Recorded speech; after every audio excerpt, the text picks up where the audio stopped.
Okay, so good afternoon and welcome back, teachers, to the afternoon session of our first ever virtual INSET. And this is our day 2. Okay, so we have readied the next presentation for the afternoon session. And the focus of our presentation for today would be about assessment of online learning, or more specific, the role of assessment in online learning. And this will be presented to us by none other than Mr. Salvador Manansal the first, or fondly called as Sir Yeah, Baz. Sir Baz. Okay, let me read his bio note. Okay, again, Mr. Salvador E. Manansala the first. Okay, in 2020 up to present, he is invited to join as an educational technology specialist at the Department of Education Central Office, facilitating the use of technology for teaching using a variety of interactive methods, thus assisting teachers in integrating appropriate technologies to support, enhance, and maximize learning. Sir Salvador is an elementary classroom advisor at the Amado T. Reyes Elementary School, and as a mathematics coordinator, and he is a mathematics coordinator, Learning Information System, LIST, and Elementary Basic Education Information System, IBEIS coordinator. He then accepted the challenge to design and facilitate interactive lessons for better understanding of students, and created a well-designed assessment tool intended to assess their level of understanding of lessons taught. He was involved in the varied researches and studies, two of which include the first, improving the academic performance of grade 5 pupils of Amado T. Reyes Elementary School through Project DREAM, which study is aimed at identifying the impacts of Project DREAM and the research on the status of gender-responsive curriculum, basis for institutionalization of gender and development in K-12 program. Currently, he is taking up his Master's of Arts in Education in Curriculum and Instruction with completed academic requirements at the Philippine Normal University. He also garnered following recognitions, such as he was awarded DepEd Digital Rise Certified Champion in the DepEd Digital Rise in October 2019 at the DepEd Central Office, Meralco Avenue, Pasig City. He was also awarded as the most outstanding elementary educator of SDO Mandaluyong last December 2019.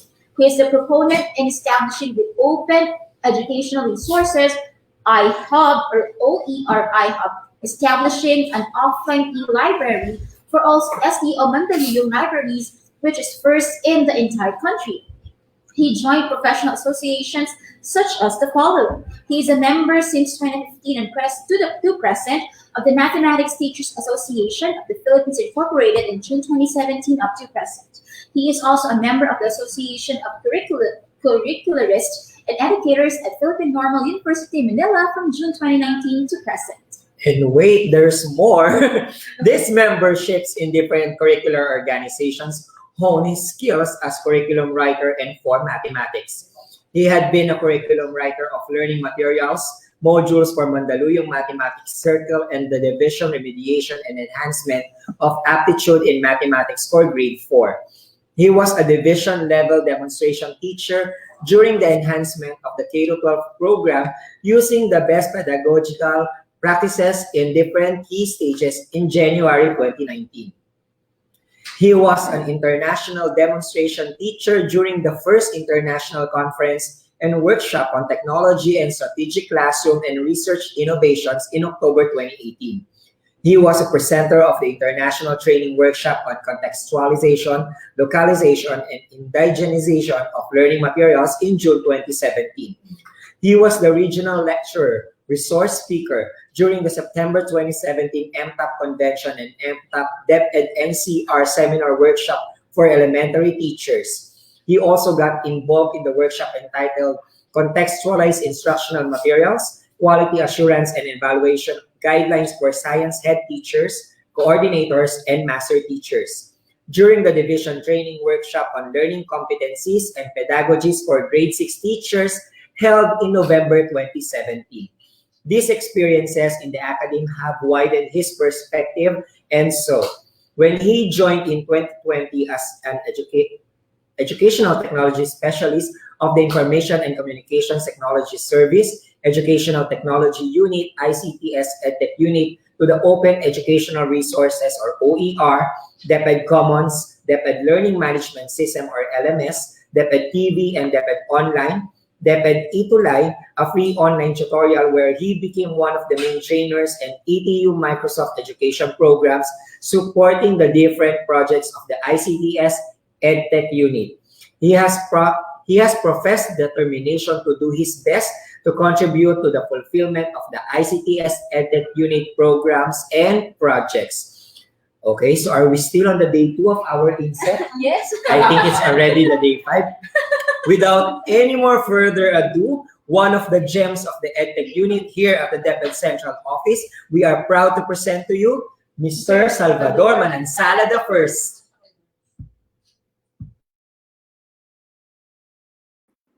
Hello, Sir Jeff.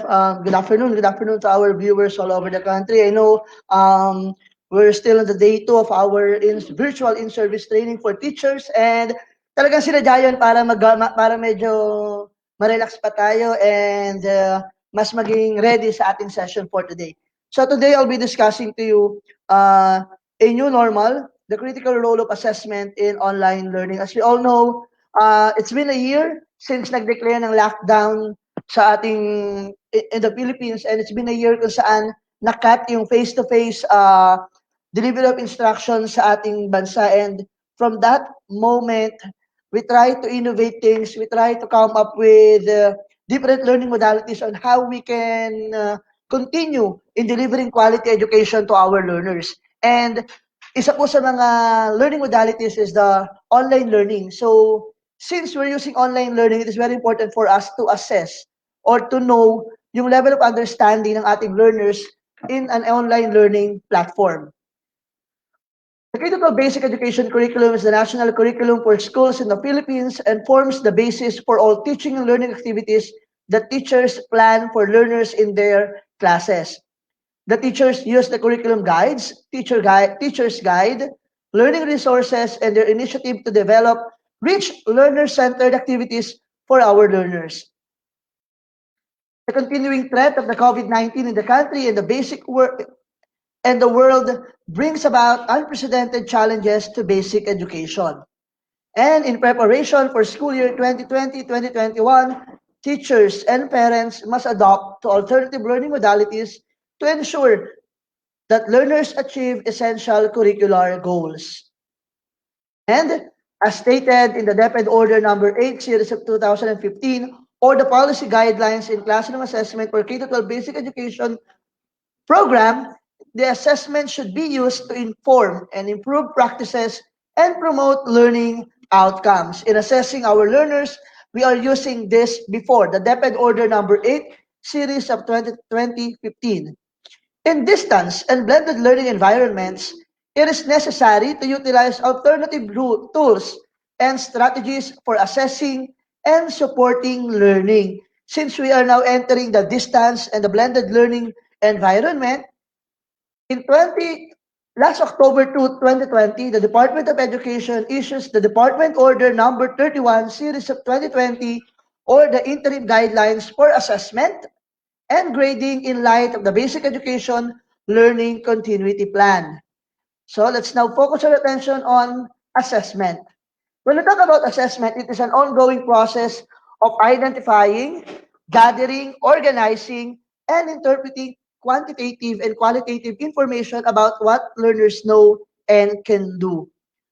So basically, we are conducting assessment right every after discussion. But we have this we have this test intended to measure what the learners can do. Minsan binibigay natin to before the start of every semester or before the start of every quarter. It is an integral part of the curriculum implementation that allows teachers to track and measure learners' progress and to adjust their instructions accordingly. The results of the assessment will help our teachers to develop a well-designed assessment tool, a learning plan, or a delivery modality which will be suited to our learners. So kaya napakahalaga ng role ng assessment sa teaching and learning process. let's have the principles of assessment. The first principle of assessment is assessment must be aligned with the curriculum. Assessment should focus on tracking learners' progress in relation to the content and performance standards in the curriculum, along with the development of 21st century skills. As we all know, in today's era, we are trying to empower our learners to be to be equipped with 21st century skills. Number two, assessment must be valid. Assessment should assess what the learners actually learn inside the classroom. Validity ensures that the assessment activities and assessment criteria accurately measures the extent to which learners develop the required competencies and meet the standards for their grade level. So sabi niya, no, we need to assess yung learners natin based dun sa ano ang itinuro natin. Kasi minsan may mga assessment tayo na ginagawa na hindi naman aligned dun sa mga competencies natin. Lagi natin tatandaan, dapat yung mga assessment na gagawin natin must be aligned sa ating MELCs or sa curriculum na ginagamit natin. For the third principle of assessment, assessment must be reliable and consistent. When we talk about reliability of assessment, it requires that clear and consistent processes be followed in developing assessment activities. Because of this, it ensures that if you repeat an assessment activity with the same learners or conduct it with another time, if another teacher conducts it at the same activity with different learners, you should still sorry. Sorry. Sorry, hindi ko na kaya. Sorry. Okay. I would like to apologize for that. Medyo may something lang. Number 4, assessment must be fair and inclusive. Assessment activities should consider the learner's race, gender, learning needs, learning style, language of learning, abilities and disabilities, cultural background, and socioeconomic activities. They must never exclude, take advantage, or disadvantage any individual or group of learners. So, di ba nga tayo, we are promoting this inclusive education, and sa elementary level, we have this learners with special educational needs o yung LSEN na tinatawag natin na we would like to inform everyone that at the start of third quarter for our Itulay, we will be having our SPED Itulay tutorial. So, abangan po natin ang SPED Itulay tutorial natin this March 22. For principle number 5, assessment must be manageable for both learners and teachers. Learners need time to process new knowledge and practice new skills. This means that assessment should be developed and be implemented at appropriate times in the learning process. Assessment must be manageable for teachers, even in large classes, so that the evidences of new learning is gathered over time and in diverse ways. For principle number 6, assessment must give learners a range of ways to demonstrate their achievements.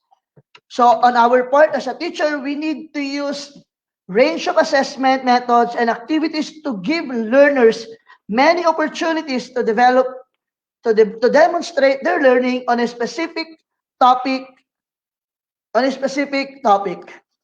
number 7, assessment must be part of a transparent, ongoing, where learners' progress is monitored over time.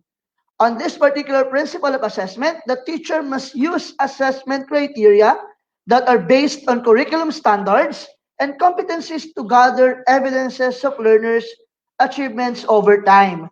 These criteria should be clear to the learners as they learn and before they carry out to the next activity.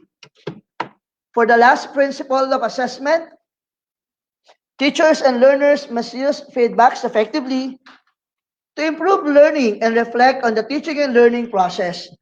Teachers give an ongoing and explicit feedback to learners throughout the learning and assessment process, telling them what they have done well, where they need to improve, and how to improve.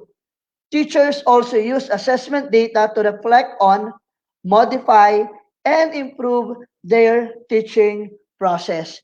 Di ba? It is very important for us to have this feedback mechanism in a way that naiintindihan din natin bakit ganun yung performance ng ating mga learners, saan tayo medyo merong pagkukulang, ano yung kailangan nating i-improve sa ating the way we deliver our lesson. So, these are the 8 principles of assessment. And let's have this, the teaching and learning process. The teaching, the learning, and the assessment process. Before kasi we have the teaching and learning lang. So to assess the learning of our students, we need to perform different types of assessments using varied assessment tools. To reflect on. Okay, for the first one, identify the curriculum standards. So the curriculum standards, ito yung makikita natin sa ating most essential learning competencies. Ito yung mga may content standards. So we need to be mindful of that. The second one, develop the assessment criteria. We need to analyze the competencies to be assessed and unpack or expand them in a way that our students will be assessed on a specific topic alone. Kasi meron tayong mga competencies na talagang medyo congested pa. So we need to unpack or we need to expand those competencies. Identifying the assessment methods, it is very important for us to identify which assessment method will give learners the best chance to demonstrate their learning. Is it observation, talking to learners, or analyzing the product they make, or a test? So we have plenty of assessment methods that we can use, but let us take into consideration yung ano ba yung applicable sa ating learners. Next, design the assessment activities. After developing the assessment criteria, identifying the assessment methods, we need to design our assessment activities. It is to assess the learner's knowledge on skills given with a specific learning competency. What task or task will you ask your learners to do or to demonstrate their learning? It is very important for us to remember that an activity does not always have to be a test or a written task. For number 5, develop and undertake teaching and assessment activities. It is very important, lalo na yung K-12, learner-centered tayo. We need to plan learner-centered activities and explicit teaching designed to help learners develop the required competencies. So, ito yung mga, saan ba natin ito nakikita? We can see it on our activities in the detailed lesson plans or the daily lesson logs, wherein our learners are engaged in the learning, and as teachers, we give them time or chance to consolidate new knowledge and practice skills before formally assessing them. For number 6, undertake the assessment activities. In undertaking the assessment activities, you need to inform the learners that you're assessing them and encourage them to do their best. Minsan kasi, meron tayong mga binibitawang salita na akala natin nakatutulong sa mga learners, pero at some point, medyo nadi-discourage na pala sila. Record evidences of learning.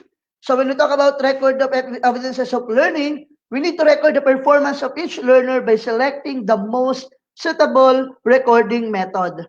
We can have class checklist, observation grid, anecdotal record, and portfolios na ginagamit natin. As a teacher, we can also write comments on the checklist and on the learner's work that are linked to their assessment criteria. In writing our comments to that particular output on that or the result of that particular assessment, nagkakaroon na kagad tayo ng immediate feedback dun sa naging performance ng ating mga learners. Make consistent judgment about learning. So use assessment criteria and rubrics objectively to determine the quality of each learner's work. So alam naman natin, talagang sanay na tayo rito. Pag may mga pinapagawa tayo sa learners natin, automatic meron niyang rubrics o rubric. Yung rubric kasi will serve as a guide on how we are going to grade yung output ng ating mga learners. Another one, give immediate feedback. On this particular step, use the assessment criteria to give explicit feedback to the learners about their work. You can give feedback orally or in writing, but do this immediately after the activity. So most of the time, tayo mga teachers, pag nagbibigay tayo ng feedback natin, hindi natin naiisip yung mararamdaman ng learners natin. We need to give our feedback constructively kapag meron tayo nakitang ah, medyo hindi maganda dun sa output ng mga learners natin. We can also give other things na kung saan may encourage natin yung mga learners natin to do their best and to exert more efforts.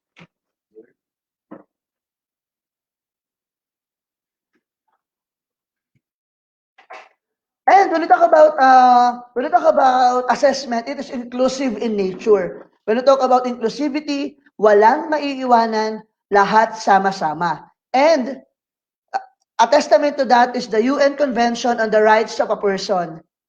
Of a Persons with Disabilities, Article 24.2b. Ang sabi rito, persons with disabilities can access an inclusive, quality, and free primary education and secondary education on an equal basis with others in the communities in which they live. So talagang sa kagawaran ng edukasyon, lahat kasama. Lalo na yung mga students natin na may special needs. Ang napapansin ko, minsan nag-deploy na ng mga braille. Meron na tayong certain department na in charge for this, yung mga students with special needs.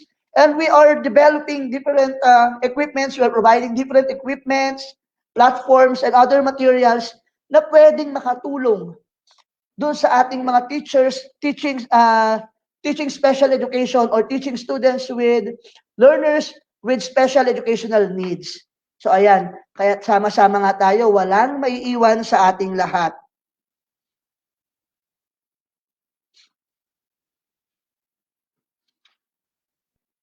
Inclusive assessment should be inclusive and fair for all learners in class. Every learners must be in school or must have access to education through alternative delivery mode.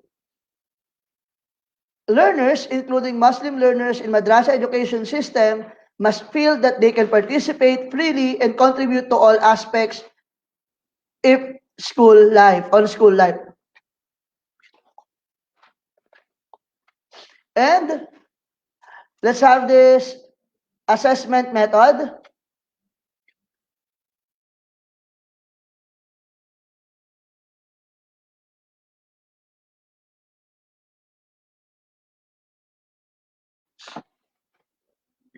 Assessment methods, we have different forms of assessment methods, talking to learners. Teacher talk to and question learners to gain insights on their understanding and progress and to clarify their thinking. Analysis of learners' product.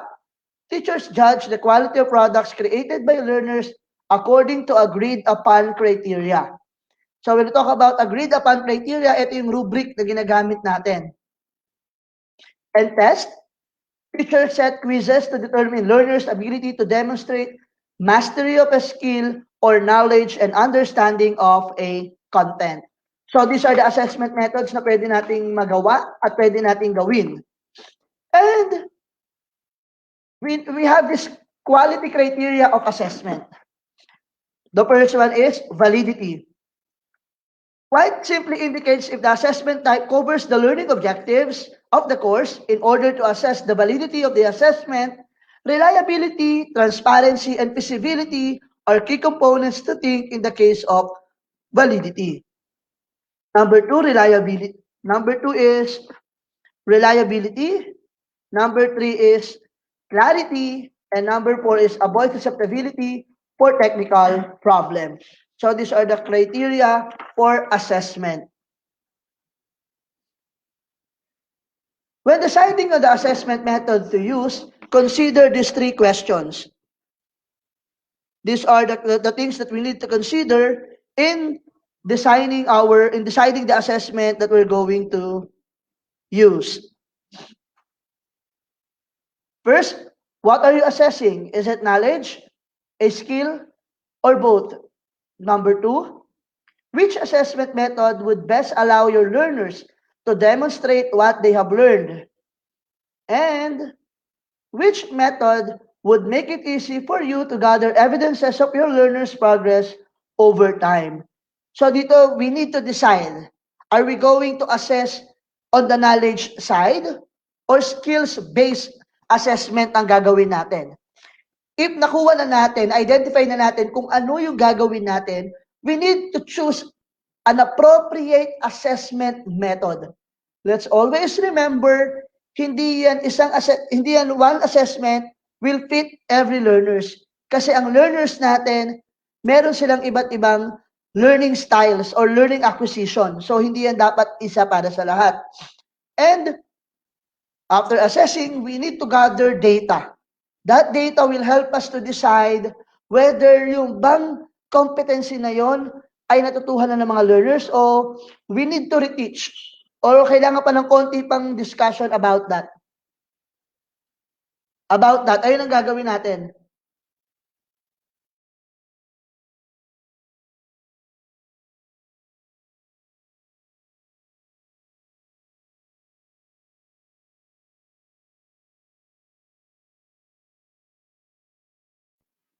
Ayan. So, on the recording methods, so I would like to apologize kung medyo nawawala-wala po ako. Hindi po internet problem yon. For the recording methods, number 1, class checklist. Sa class checklist, this outline the assessment activity and criteria and list all the learners' name. Use simple coding system to record how well each learner performed on each criterion. Leave spaces in the checklist for comments. So this is the class checklist. Number 2, digital portfolios. These are collections of learners' works that show their efforts, achievements, and progress. Ito kasi yung digital portfolio, hindi na to bago sa atin. Dati, gumagawa na rin tayo nito. Minsan, naalala ko, nung panahon ko, magazine pa ang ginagamit ko. Doon ko nilalagay yung mga output ko and then every session, ang nangyayari ay pinapakita ko sa parents ko yun and then doon natatrack yung mga performance nila. And during my time as a teacher, meron akong isang buong wall doon sa likod ng room ko, doon nakalagay lahat ng output ng mga learners ko. Mapa-arts yan, math yan, basta lahat ng outputs nila nakalagay doon. Para during our PTA or release ng card, makikita ng mga parents nila. But now, different na eh. Kasi online learning tayo. So we need to use digital portfolios. At marami tayong avenue, marami tayong mga platforms na pwedeng gamitin to be able for us and for our learners to come up with a very good digital portfolios. Tatandaan natin, the purpose of this one is to measure and to assess yung mga naintindihan ng learners natin for a certain period of time. Next, visual and audio records, audio recording, photographs, and video footages record details that can be seen and heard and provide a reliable and lasting record of achievements. Photographs can be included in portfolios or stored electronically. If used for purpose other than individual assessment, get permission from learners and parents to do this to ensure privacy and child protection. Tama naman po. If we're going to show a certain picture na may learners natin, kailangan mag-seek tayo ng parental consent because in DepEd, we are promoting for a child-friendly school. So, ayan yung mga goals natin. And number 4, ito yung pinaka widely used recording methods, which is the class record. So, feedback, kanina binanggit natin yan. Mahalaga ba ang feedback? Research showed that one of the most influential factors in improving learning is for learners to receive clear and specific feedback while they are learning. Tulad na sinabi ko, we need to give feedback which is constructive in nature. Kailangan hindi natin titignan yung mga learners natin o bibigyan ng feedback yung mga learners natin na madi-discourage sila to learn.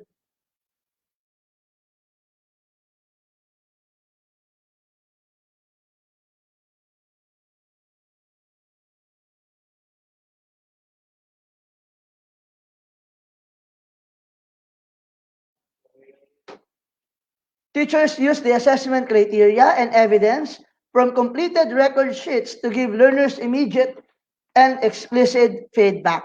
So this is the importance of giving feedbacks to our learners. Lagi nating iisipin, we will start with the delivery of our lesson, and we give them assessment. And after giving them assessment, we need to give them feedback. Kailangan inform sila kung ano ba yung naging performance nila and kung ano pa yung dapat nilang gawin.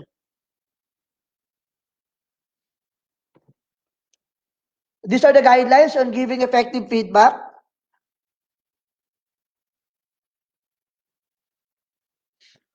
Guidelines on giving effective feedback.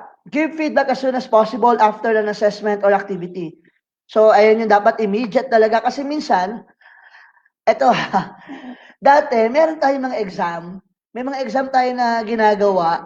Dahil sa sobrang dami ng mga learners na chinecheck natin, hindi kagad natin na check ang lahat. So, kumbaga, pag lumabas yung resulta na almost half the class ay medyo got a failing grade, so kailangan i-reteach natin yun eh. Kailangan balikan natin siya. Unfortunately, I'm not saying na lahat. Minsan kasi, sa sobrang daming ginagawa, hindi kagad na-checkan. So, pumunta na tayo sa iba pang lesson without even thinking kung ano ba yung naging performance ng mga learners natin. Sa ngayon, with the help of different platforms, different assessment platforms na ginagamit natin, we can use Google Forms, Kahoot, and other multimedia applications and platforms, we can gather an immediate feedback or we can generate results immediately. Kung halimbawa, the last student na mag-answer, automatically, makakapag-generate na yan ng report and then we can assess. Ma-assess kagad natin yung performance ng mga learners. Provide specific oral or written constructive feedback directly related to learners' performance. So ang focus natin is to give feedback on the performance of the learners, not on the other aspect ng pagkatao ng bata o ng ating mga learners. Provide feedback that identifies learners' strengths. So kahit na ano naging performance nila regardless of the result of the test, let's always let us try to treat our students in a way na hindi sila madadegrade, hindi sila mapanghihinaan ng loob. Ang mangyayari is they will be motivated enough to improve their performance. Highlights area for improvement, ayan. If we think na medyo nagka-problem si students on that particular assessment or on that particular topic, kailangan ibigay natin. So, siguro, these are the things that you need to do.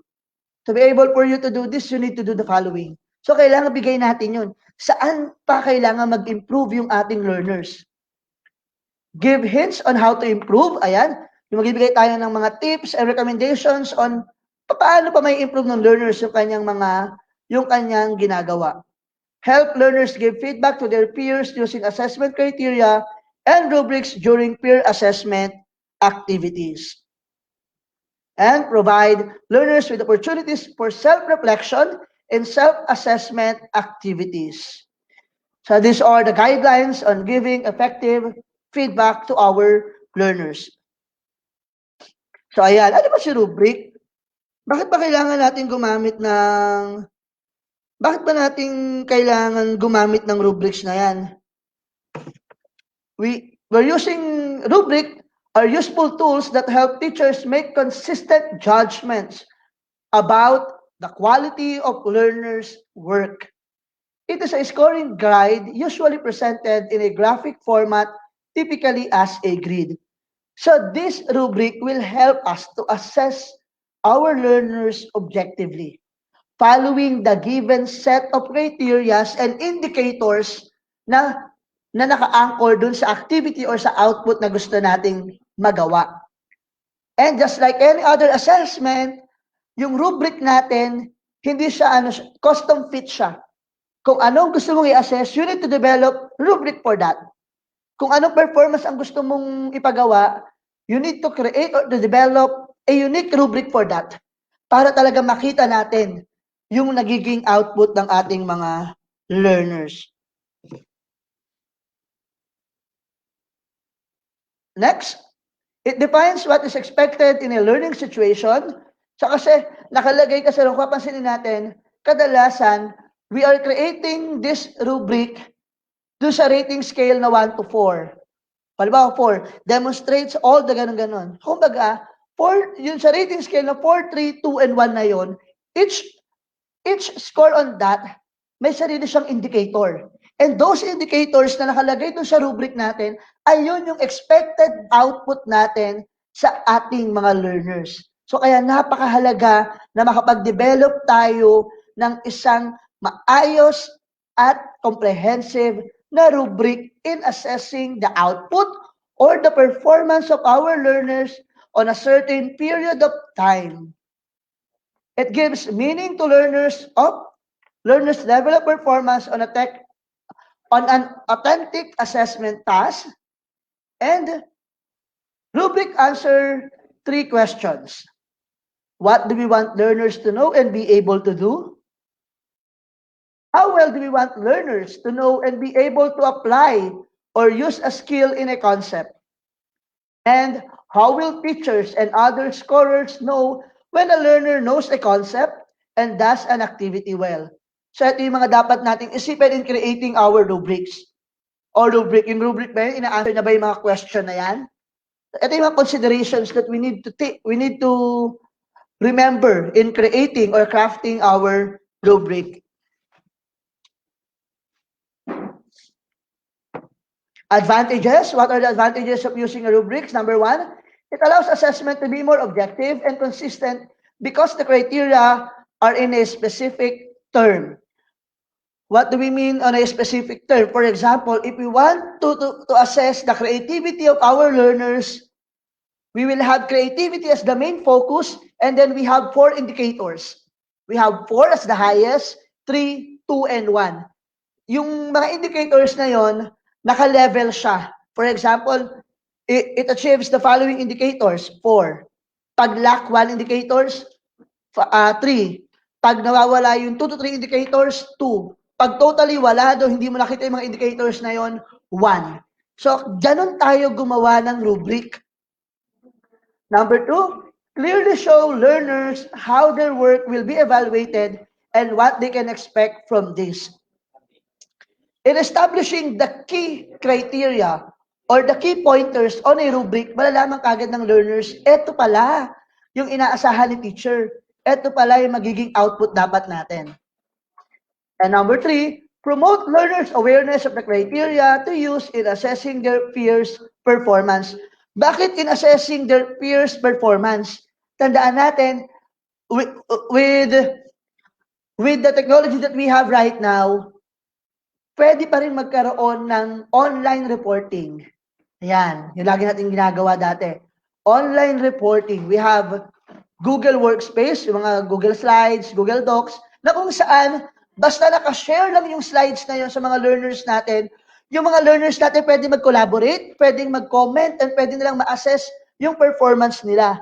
So, dapat yung rubric natin ay inform dapat yung mga learners at alam nila kung ano yung content nun. Number 4, provide useful feedback regarding the effectiveness of instruction. So these are the advantages of using a rubrics. So ito yung mga sample summative assessment tools that qualify as performance tasks in online learning. This is yung attachment ito, isa ito sa mga kasama ron sa interim guidelines na inisyu ng DepEd or the DepEd Order Number 30 Series of 2020. So ano-ano ba yan? So we have here 4 languages, ito yung mga English or Filipino. It is divided into 3 if we are trying to assess written outputs, products, or performance tasks. So for written outputs, we have blogs, essays, e-journals. For products, we have YouTube campaign, case studies published through Adobe Acrobat and e-collages. Performance tasks, so ayan ito yung mga suggested lang naman. Summative assessment tools. Again, ito ay taken doon sa ating interim guidelines on assessing learners po ngayong pandemic format. Ayan. Data recording and analysis using Google Forms. Geometric and statistical analysis using Stata or Alex. Graphs, charts, or maps using Microsoft Excel or Sheets. So these are the things that we need to consider, or these are the suggested summative assessment tools na pwede nating ibigay sa ating mga learners. For science, ayan, concept maps, data recording, laboratory reports and video documentation, reaction or reflection papers, survey using Google Forms. For products, investigatory projects, e-models and diagram construction, prototype building with video demonstration, and research paper. For performance tasks, ito yung mga suggested natin. We have 7 assessment tools. I'll not discuss it one by one kasi alam ko naman all of us are familiar with all the things na nandito, with all the summative assessment tools suggested by DepEd Order number 30 po ito yata, series of 2020. And for Araling Panlipunan, ito yung mga suggested summative assessment tools. Another one we have for music, arts, and PE. So kung papansinin natin, encompassing siya. Lahat ng mga learners natin, lahat ng grade levels natin ay nandyan.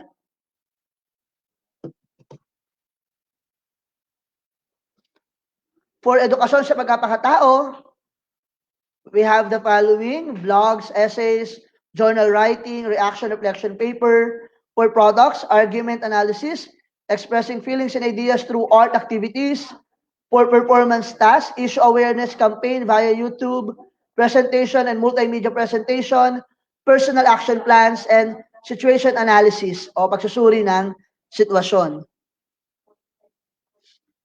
For our edukasyon sa pantahan at pangkabuhayan or technology and livelihood education, blog essays, diagrams, charts and models, work designs and plans. For products, ito yung mga kailangan nating, mga pwede nating ibigay sa ating mga learners. I know it's been a year at marami na tayong at trainings na inattendan, marami na tayong in-empower natin yung sarili natin. Paano ba natin may ma-overcome etong mga e-assessment challenges natin with our learners? The first thing that we need to do is through instructional design. Integrating the e-assessment into the entire learning process. As part of the course design, it is very important to measure how people learn and not just what they have learned. It is an ongoing process that should be assessed continuously, and instructional design can help teachers to plan how and when to do a particular assessment. This instructional design can also help teachers choose the right assessment methods, strategies, and technologies to enhance teaching and learning process. Variety of methods. As a teacher, we need to use different assessment methods and activities to measure different processes and outcomes coming from different learning styles, such as multiple choice question, e-portfolio assessment, concept maps or personal response systems, online role plays, activity-based scenarios, judge mathematical expression, and online discussion. The third one, technologies enhanced assessments. We need to use ICT to follow up learning process. We need to build tools to monitor and support and to assess a large number of students. Design scales and rubrics to be used as self-assessment, peer review, and teacher evaluation. We need to select technologies that support alternative assessment strategies and allow evidences of higher level learning to be collected. And for the fourth one, evidence-based learning. Learners need substantial, regular, and meaningful feedback, and e-assessment strategies offer a systematic format for providing this. The feedback can be personalized and provided by different actors. Feedbacks should be used to improve learning and not given as final activity. And for the last one, we have the feedback and feed forward. And the things that we need to consider in an online assessment. ito yung mga dapat natin consider. Desktop sharing and video monitoring, randomized individually timed assessment tests, and secure and assessment administration standards. So these are some safety precautions na pwede natin gamitin para maging valid o maging makatotohanan yung magiging assessment natin sa ating mga learners. And sabi nga rito, let's always remember na ang assessment, we're using assessment not to judge our learners but to help them improve on a particular topics or discussion na hindi niya na iintindihan or medyo nahihirapan sila. And at the end of the day, effective teachers recognize the importance of engaging their students in learning. This is why it is necessary to implement relevant technologies for assessment to make learning applicable to modern students who are becoming more digital and competence-based to meet the demand for the future jobs. And teacher training is very important in meeting the challenges imposed by this pandemic. Again, I am your resource speaker this afternoon about the critical role of assessment in online learning, your educational technology specialist and DepEd TV project lead, Mr. Salvador E. Manansala I. Maraming salamat po, and I hope meron akong konting impart na knowledge sa inyo about the role of assessment in online learning. Thank you very much, and God bless us all.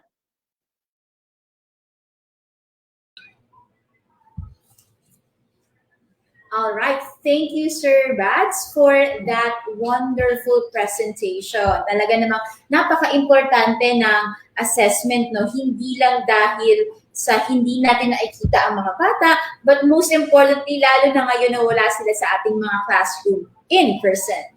Yes, and actually, in addition to that, we are doing assessment not just to measure, di ba, the students' capabilities and as well as their knowledge. Ginagamit din po natin ito to measure the effectivity of our assessment tools, di ba?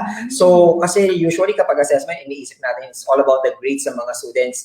Kaya naman po, we are encouraging all the teachers to send in your questions for our surveys para po mabigyan niya po ng mga answers, and as well as i-comment nyo lang po or i-send sa aming Google Forms para po sa ating mga questions. Okay? So, Ma'am Teacher May, while we are waiting for that, so siguro simulan natin ng konti yung mga shoutouts natin para mabubasa na din. No? Okay. So, mula po sa Severa Valisno Memorial School po, hello po kay Ma'am Criselda Albert Garcia, Norilyn Talplacido, Elizabeth Agustin, Marilyn Daos, Elsa Reyes, Teresita Salvador, Rosemary Cruz, Grace Beltran, Cristel Lago, Bern Maynard Acuña, Daislyn Francisco. Hello po mga teachers. Ayun, and good afternoon din po kay Ma'am Riza Sevilla, Ma'am Virginia Magnata, Ma'am Cynthia Mendoza from Las Piñas National High School Filipino Department. Good afternoon po sa inyo.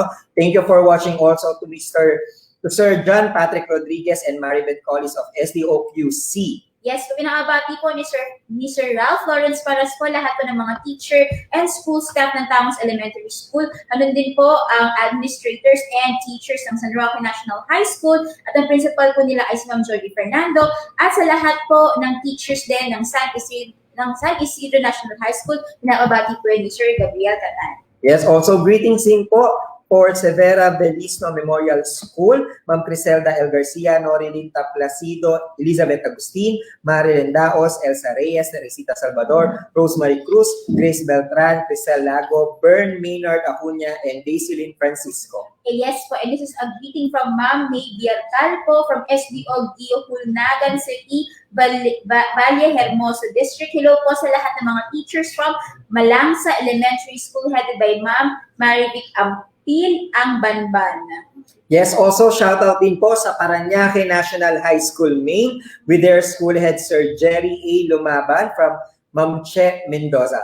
At hindi rin po bibitiw po sa ating INSET ang mga teachers from Nangka High School, from SDO Marikina. Hello po sa lahat ng mga teachers dyan at salamat po sa pagsuporta sa aming INSET. And also, greetings din po, shoutout po sa Anayan Sagrada Elementary School and to the principal Artemio P. Batalier Jr. from DCS Pardinas, Kaungkod Elementary School, Madridejos District School Principal Jose G. Bawiga. Okay, punta naman tayo sa South po, no? Pa-shoutout daw po sa San Isidro Elementary School at sa lahat po ng mga teachers sa San Luis District Division of Pampanga from Teacher Luisa. Yan, okay. At maraming pa po, no? Meron pa rin po, no? Pa-shoutout din po sa mga teachers from Clarin National High School Division of Misamis Occidental, no? Sabi nila, they strongly support the DepEd EdTech unit and he's hoping daw po to be a part of the team. Yes. Sir. Also, greetings din po kay Ma'am Jennifer De Jesus, Ma'am Danilyn Espinosa, and Ma'am Lynn Escoto.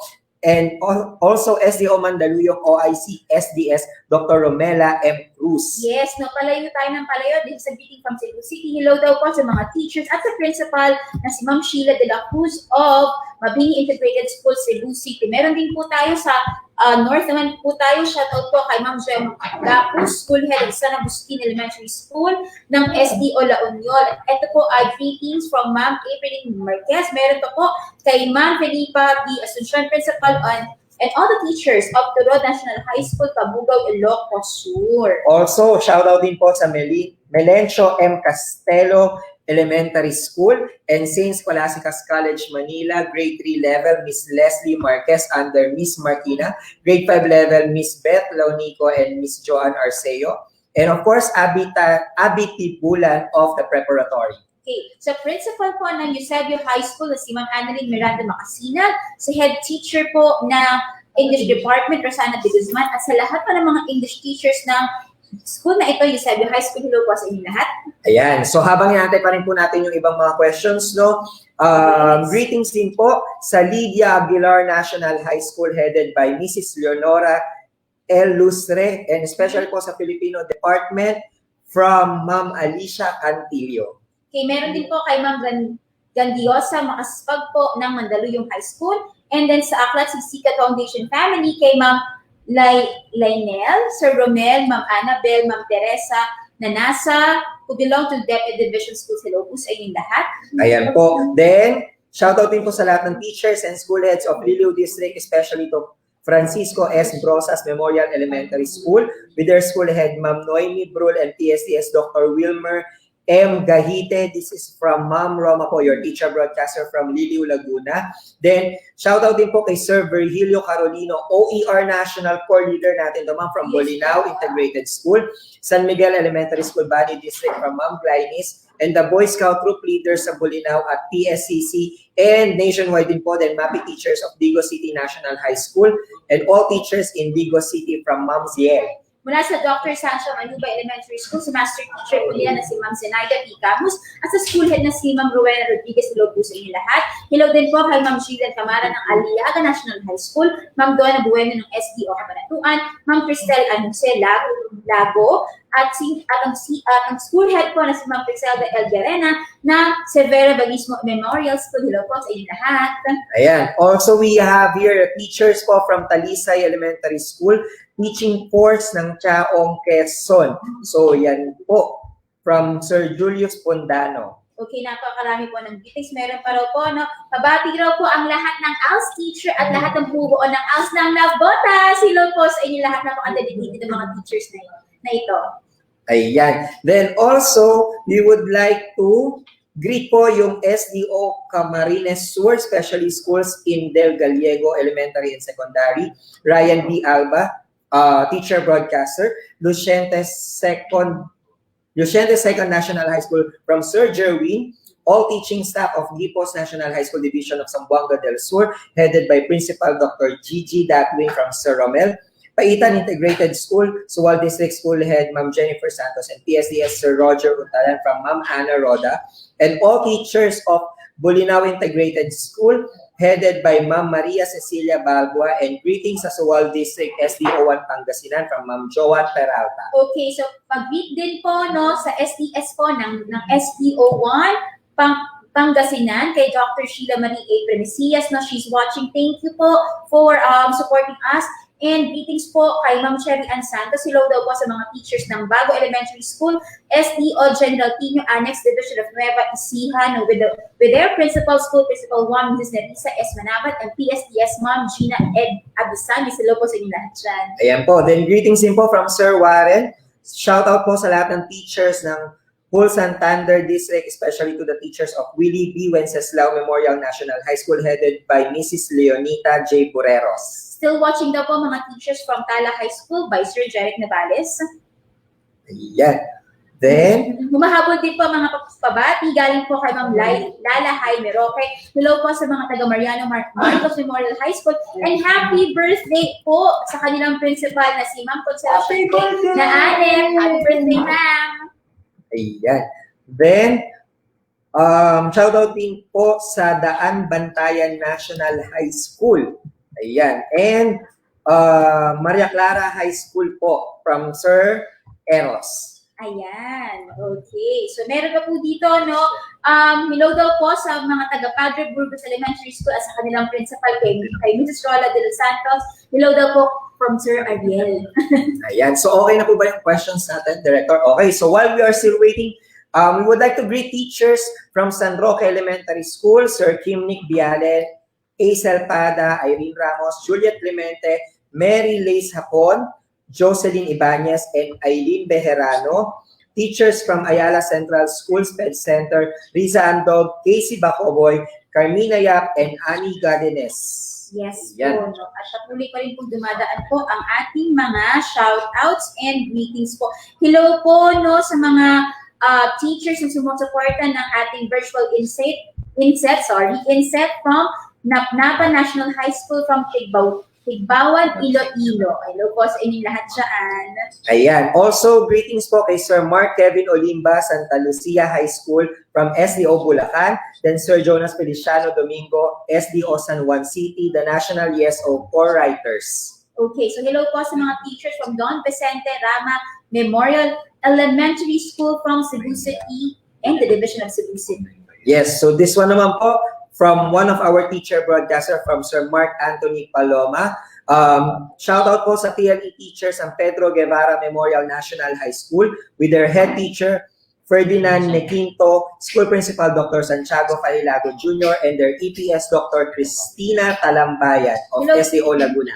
Hello po sa mga teachers from SDO Batangas Province, especially to the teachers and principal for Dr. Thelma A. Pasco of Dr. Juan A. Pastor Memorial National High School in Ibaan, Batangas. Ayan. Also, greetings from Mary Ann Santos, one of our teacher broadcasters, Malibo Bata Elementary School, Pandi South District, SDO Bulacan, School Principal, Ma'am Carlina U. Mariano. Okay, shout out daw po kay Ma'am Marnie Solosa and Ma'am Edith Codia. Also to the Filipino group ng Liliw District headed by Ma'am Dory Salamat and Ma'am Naomi Brul. Ayan. Then, shout out din po sa Las Piñas City National Senior High School CAA Campus at Doña Josefa Campus. This is from Ma'am Sheila May Pareja, the CAA Campus Principal, Dr. Maria Teresa B. De Los Santos, and Doña Josefa Campus Principal, Dr. Alejandro Esperanza. Also from Sir Ariel din po. Good afternoon. Hello din po kay Ma'am Cristel Macaraeg, Sushmita Cornelos at Charmaine Rumarate. Ayan. From Sir Neil po yan, greetings from him. Yan. And also SDO Camarines Sur Specialist Schools in Del Gallego Elementary and Secondary School from Mr. Ryan B. Alba. Okay. Meron pa, sir? Okay, so I guess inaantay pa rin natin yung questions, Director. So while we are waiting, shout out po sa mga teachers ng Papaya Elementary School, SDO San Antonio Annex, SDO Nueva Ecija, with their Principal Leopoldo G. Villesa, PSDS Ma'am Esther D. Ramos, and SDS Jessie D. Ferrer. Okay, sige po, sir. Ayan. Also, greetings din po sa Bungad Elementary School teachers, SDO Quezon City, headed by their principal, Dr. Josephine S. Aranas. So, this one po is from Marian Isabel. Mm-hmm. Ayan. Then, also, greetings din po sa Bunol Integrated School, Gimba East Annex, SDO Nueva Ecija. Okay, pa-shoutout din po sa lahat ng mga teachers from Subic National High School, Zambales, especially sa MAPE Department, and MAPE teachers and head teacher of that department po si Sir Rogelio Ladiero and ang principal po ng Subic National High School si Sir Chester Alan Matienzo and the SDS Zambales po. Hello po sa inyo lahat dyan. Okay, then shoutout din po sa Mualboal District, especially Batad Elementary School and Bugho Elementary School. Then, sa SDO Las Piñas, especially sa CAA National High School Annex headed by Sir Michael M. Landrito. Then, pa-shoutout din po sa mga friends daw ni Ma'am Kathleen sa SDO Manila, sa E. Rodriguez Vocational High School teachers, head teachers, and principal, Mrs. Devina T. Maninang from Jericho Aguilar. Pa-shoutout din po ng SDO Tapat, ng Kapitan Eddie Reyes, Integrated School, Carrie's Kinder and SPED teachers with Master Teacher Noriel Umali and Principal Dr. Gina Poblete. Pagbati po yan from Teacher Yujan. Yes, another greetings po from Dr. Telesha of SDO Las Piñas sa La Medalla Elementary School, Pio Duran Albay with Mrs. Francisca Romero. Okay, so waiting pa po tayo for questions, no? From the presentation ni Sir Okay, Barnes. so while we are waiting, ma'am, no, sobrang layo na ng narating natin. Yes. So, Bohol Division SDS, Dr. Binaito Dagatan, the 2 ASDSS, Dr. Danny Gudelosa, Dr. Faustino Toradio, and to the faculty and staff of San Jose National High School, Talibon. Bohol with Principal Marcela R. Bautista from Sir Glenn Horano, one of our EdTech specialists. And to Sir Reverendo Macabita and to her wife, Ma'am Macabita po sa Imus National High School or Imus City National High School. Good afternoon po. So I guess ready na po yung mga questions natin. Then babalikan po natin yung mga shoutouts. Pasensya na po kayo, medyo marami kasi sobrang na-appreciate natin yung mga teacher. Alam nyo, nire-record nila yung shoutouts sa kanila. Tapos sinatag po and then they put it in their My Day. And then po, we would like to say thank you din po na kapag kasi nasa-shout out at nababati sila, no, talagang nag-express sila ng appreciation. Yes. Okay, so we have here the questions. So, hi Sir Bads. Ayun. Okay, so Sir Bads, we'll be giving you 5 questions. These questions are from our teachers na talaga namang nakatutok. So we have 108,770. Ayun, and counting viewers. Ayan. Okay, so here is the first question from Mark N. Salinel Libon, Agro-Industrial High School, Albay. So what are the weak points of assessment in online learning and how to manage those weak points?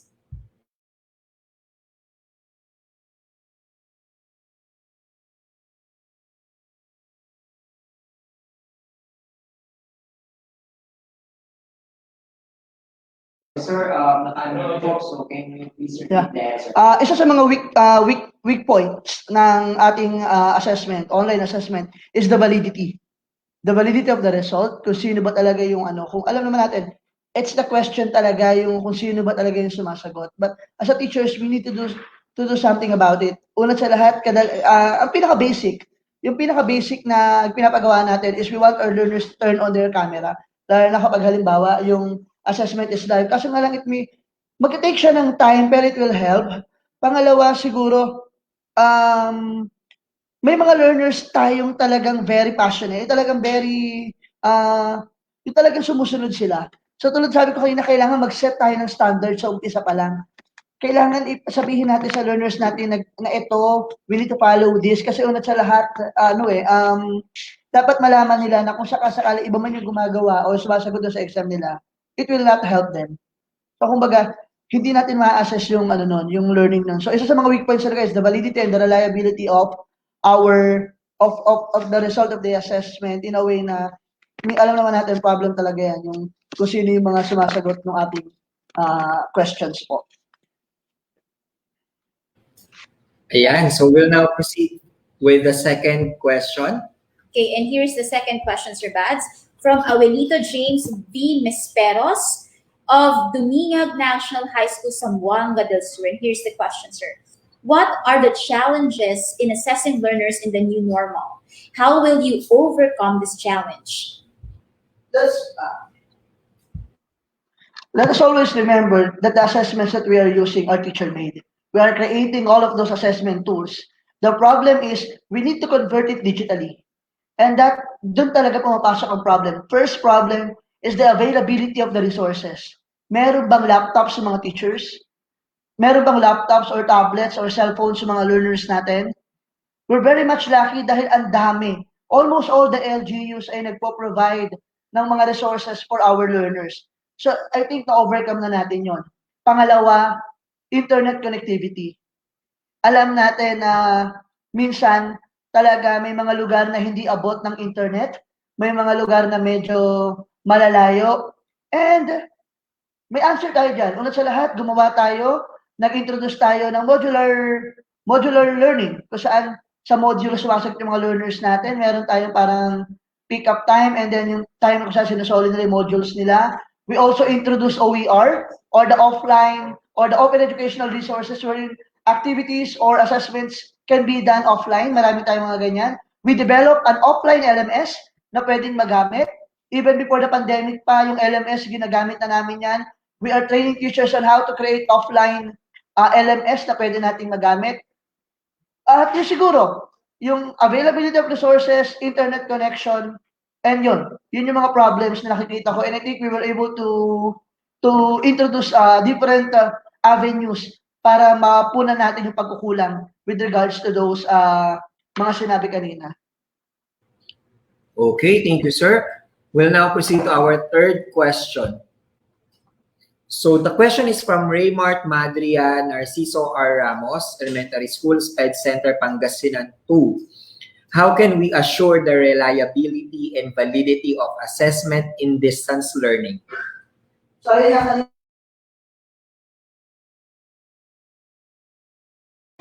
so kanina, meron akong, during the latter part of my presentation, meron akong mga precautionary measures na diniscuss doon. Una sa lahat, yung pwedeng desktop sharing and video monitoring, which is, I think on the side of the teachers, medyo hindi siya applicable kasi talagang mahirap. Kung isa-isahin natin, it will take time bago natin matapos yung assessment. Pangalawa, pwede tayong mag-randomize and individually timed assessment task. Kasi mangyayari dyan, pwede nating randomize yung exam and then time pressured sila in a way na there's no other way na may magagawa pa silang iba to get an answer. So talagang straightforward yung magiging approach. Pangatlo na pwede natin gawin is to secure assessment administration standard. So as a teachers, dyan tayo, isa yun sa mga strike natin. Yung kumbaga parang sa umpisa pa lang, we need to set standards. And kapag yung standards na yun, na-set na natin sa mga learners natin, hanggang dulo, matatandaan ng mga learners natin yon. And as ano talaga, no, kasi we are advocating for child-friendly or child-friendly school. Talaga ito yung mga bagay na isa sa mga kino-consider natin. And we're still hoping na hindi siya nangyayari and it's not happening within our system or within the sector of education. Thank you so much, Sir Bads. Now we'll be going to our fourth question, and this is your fourth question, Sir Bads.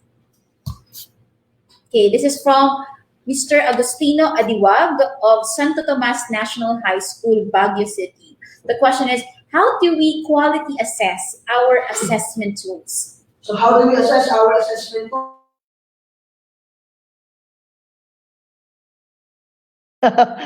Sorry, so hindi ko na-unmute ang aking microphone. So, para akong nasa napakahalagang hearing sa nangyayari ngayon. So, how can we quality assure our assessment tool? First, the first thing that we need to consider is the alignment of the content or the competencies na gusto mong i-test doon sa MELC. Kailangan align yan and valid in a way na tinuro mo talaga. Pangalawa, yung questions dapat natin ay iikot lang doon sa competency na yon. If we want to assess knowledge base, dapat puro knowledge base lang siya. Pangatlo, we need to consider the language na ginagamit natin. We need to consider yung mga bagay-bagay na inilalagay natin. Yung mga examples na gagamitin natin. Kailangan hindi siya racist, hindi siya gender-friendly dapat. Yung language na gagamitin natin dapat ay appropriate to the age level or to the grade level na gusto nating i-assess. At pang-apat, dapat yung assessment natin is intended to know kung ano ba yung natutuhan ng mga bata natin. At dalawa yan eh. It can be a performance task, pwede rin namang written work. So ayun yung mga consideration. Alignment sa curriculum, pangalawa, choice of words, yung graphics, and yung mga content niya. So, ayun yung mga dapat nating equality assured dun sa ating assessment. And dapat we need to follow yung guidelines in test construction. Thank you, sir. And now we are down to our last question, Sir Bads. Ayan. So the question is from Ma'am Judge of Quezon City. So the question is, do you think assessment will be effective if no deadline will be given to the students in answering the task? Like they have the whole grading period to answer and finish it. So tulad ng sinabi ko kanina, we have two. Lalo na ngayon sa interim guidance, we have two. The performance and then yung mga online assessment natin. If it's online assessment, na talagang we are trying to assess yung understanding ng learners natin on a specific topic, dapat yung deadline niya, dapat may deadline. Dapat ma-accomplish ng learners yun. Kasi una sa lahat, we are trying to assess yung knowledge, yung cognitive side ng mga learners natin. Kung halimbawa, mag-e-exam yung mga bata, tapos ang topic mo nasa first week, and then gusto mo i-accomplish nila yon on the fourth week, papaano kung yung result ng assessment ng mga bata ay hindi maganda? So, ibig sabihin, they were not able to absorb yung mga topics, yung mga ideas na tinuro mo. In return, bumagsak sila or mababa yung performance nila. So, hindi na natin mahahabol yun. Kaya nga dapat, if we give assessment, we need to give them immediate feedback. And to be able for us to give immediate feedback, we need to set deadlines. Lalo na sa mga exam. Sa performance test naman, dahil kadalasan ng performance test natin ay we are using rubrics kasi. Ano pinagkaiba? Sa performance test kasi, we are bound to follow or we are bound to grade using rubrics. So, kumbaga, meron tayong mga indicators. Pwede yan, ay medyo mahaba yung deadline or hindi kasi pwedeng walang deadline. Habaan lang yung deadline kasi ito naman ay output. Yung kasing ideas ng bata will translate dun sa output nila. So, at the end of the day, ganito niya pala in-interpret yung topic namin, yung lesson namin.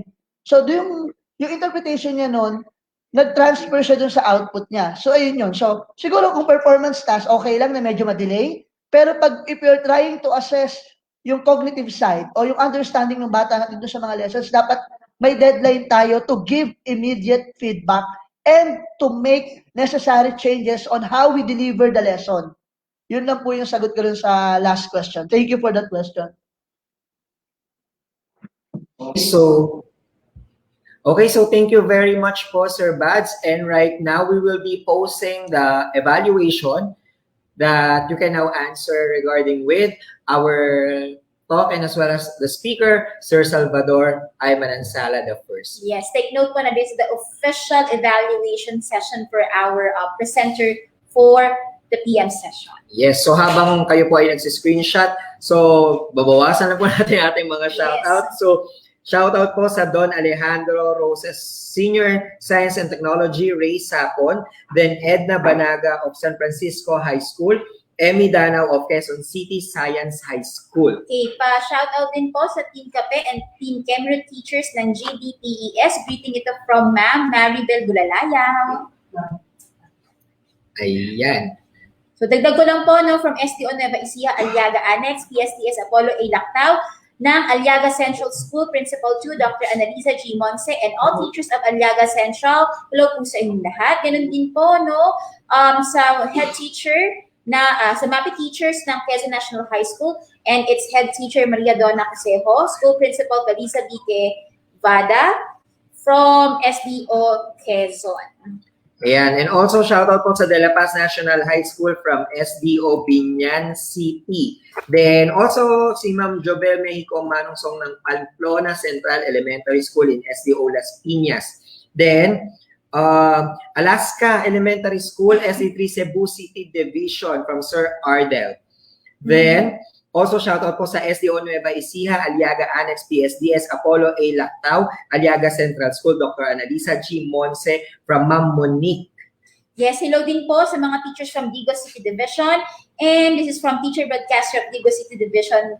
Hello daw po sa inyong lahat. Hello din po kay Sir John Paul Mejia of Tandang Sor National High School, PSDS Luis M. Hermina of Santa Cruz District of SD O Laguna. From Sir Mark Anthony po ito, Paloma. Okay, and also Sir Enzo Nicolai T. Teves of Sir Enzo Nicolai T. Teves High School Division of Bayawan City, Negros Oriental. Hello po sa mga taga-STO Bulacan, Bulacan Districts, pamumuno ng supportive Supervisor Dr. Priscilla SM Navarro ng Matungo Elementary School. School head po nila si Ma'am Maria Lourdes Marcelo at sa lahat ng teachers na naka-tune in ngayong araw from SDO Bulacan. Hello po sa inyo lahat. Opo, and also sa Botolan North Integrated School, Botolan District, SDO Zambales.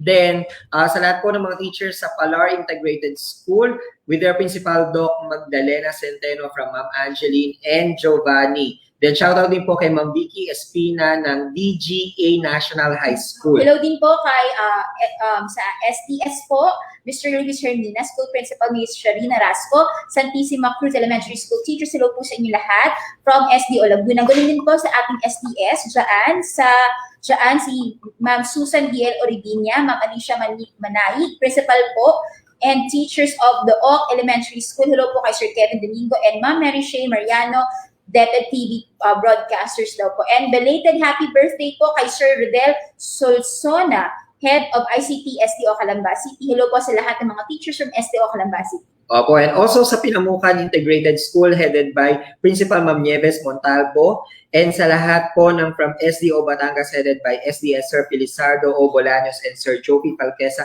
from Sir Joshua Ebora. Palayo po tayo ng palayo. Hello po sa lahat ng teachers sa SDO Palawan po, lalo na po sa San Vicente National High School.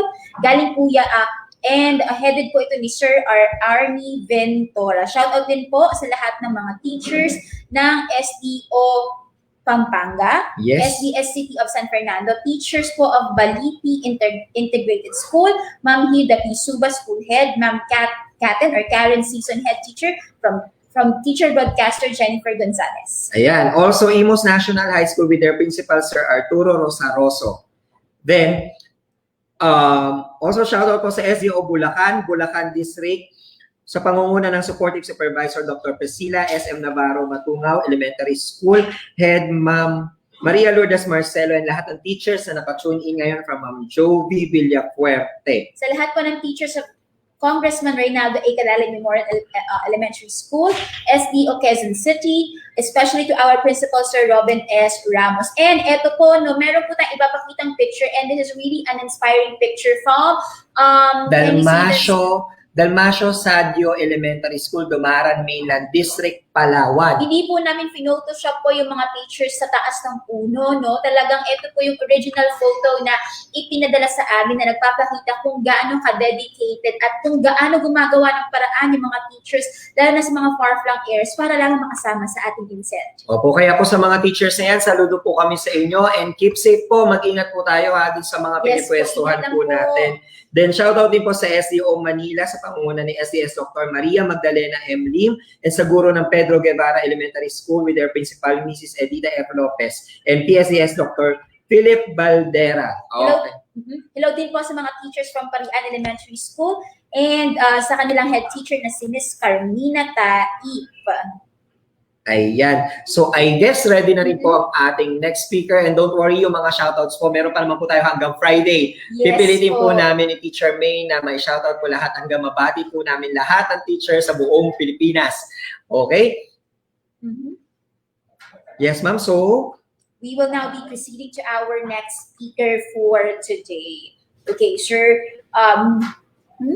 Ayan. So, wait lang, ma'am. So, habang ino-open mo lang yan, very important to. Amado T. Reyes Elementary School, Teacher in Charge Viva Carion, Teachers Angie Freires, Adrian Leonor, Bernesa Bolaños, Marvin Muega, Winda Bakiran, Jeanette Villa, Frankie Garjan, and Mila Capitana. Okay, sige, sir. So, I think we're very ready to present to you our next speaker for the PM session. Let me read her bio note. Our speaker for the next session will be Ma'am Minerva Grace O. Silvestre. Ma'am Silvestre graduated cum laude at Urdaneta City University with a degree of Bachelor of Science in Secondary Education, major in General Science. She is a recipient of the Outstanding Student Teacher Award and Best in Thesis Award.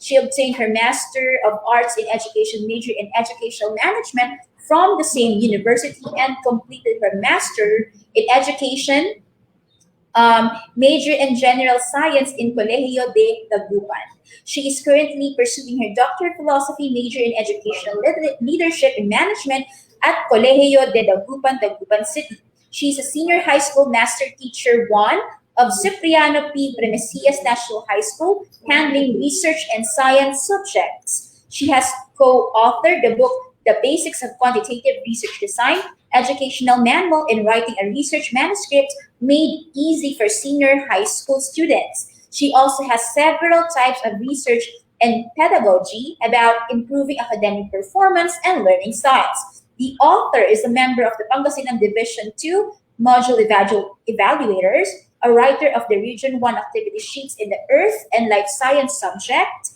and a national core leader of Open Educational Resources or OER. She also was awarded as 2020 Outstanding Employee of Pangasinan Division 2. Once again, this is Ma'am Minerva Grace O. Silvestre. Hello, ma'am.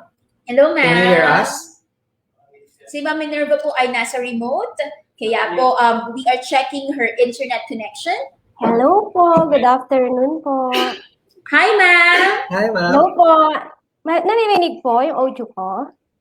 Okay, so we're ready. All right. You can go ahead to your presentation now.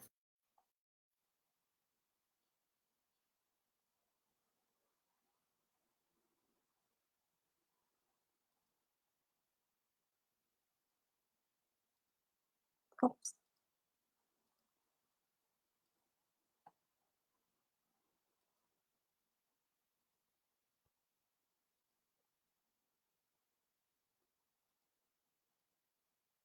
Okay, so isang mapagpalang hapon po sa lahat ng ating mga viewers for this afternoon. So this is the last session for today's virtual INSET. And I will be discussing to you the Open Educational Resources Readiness Review Criteria. So kung meron po tayong mga self-learning materials and we wanted it to be converted into ebook, makakatulong po sa atin ang session na ito. So our terminal objective at the end of the session, the participants will be able to evaluate the readiness of a self-learning material for conversion to ebook. And our enabling objectives are the following. First, discuss the OER readiness review criteria. So we need to consider the 8 criteria which will be discussed later on para pumasa ang ating mga SLMs at ma-convert siya into ebook. The second one, reflect how the OER project criteria compares with DepEd LRMDS Educational Soundness General Evaluation Criteria and LRMDS Evaluation Sheet for Non-Print Resources. We will also see the alignment of this OER criteria and LRMDS. And lastly, we are going to rate the potential effectiveness of a self-learning material. So I know teachers na tayo ay nagsulat ng ating mga self-learning materials na gagamitin ng ating mga students. So, the pandemic or etong coronavirus na ito po, it has become a global health issue. And it has had a great impact sa ating pong education. Up to this date, wala pa pong face-to-face classes na nangyayari sa ating bansa. So with that, our department, the Department of Education, introduced the different learning modalities. And I know we are familiar of those modalities, which includes online learning, modular distance learning, the blended learning, and of course, the radio-based and TV-based instruction. Ayan. So, last year, October 2020 po, ang Kagawaran ng Edukasyon together with the UNICEF and Intellimina conducted a training workshop for the DepEd UNICEF OER ebook or ebook development project. So, ang training na ito po nahati sa dalawang module. Yung first module, they trained us how to evaluate the self-learning materials. So, yun nga po yung i-discuss natin, the 8 criteria. And yung second module po is the ebook development. After evaluating those self-learning materials, pag pumasa po siya sa evaluation, then i-convert po siya sa. And we have yung ibang SLMs po na na-evaluate ay nasa DepEd Commons na po at pwede na pong i-access ng ating mga students and teachers. Okay, so we have OER or Open Educational Resources. What are these OER? I know naririnig po natin ito. These are teaching, learning, and research materials in any medium, pwede po siyang digital, that reside in the public domain or have been released under an open license that permits no-cost access, use, adaptation, and redistribution by others with no or limited restrictions.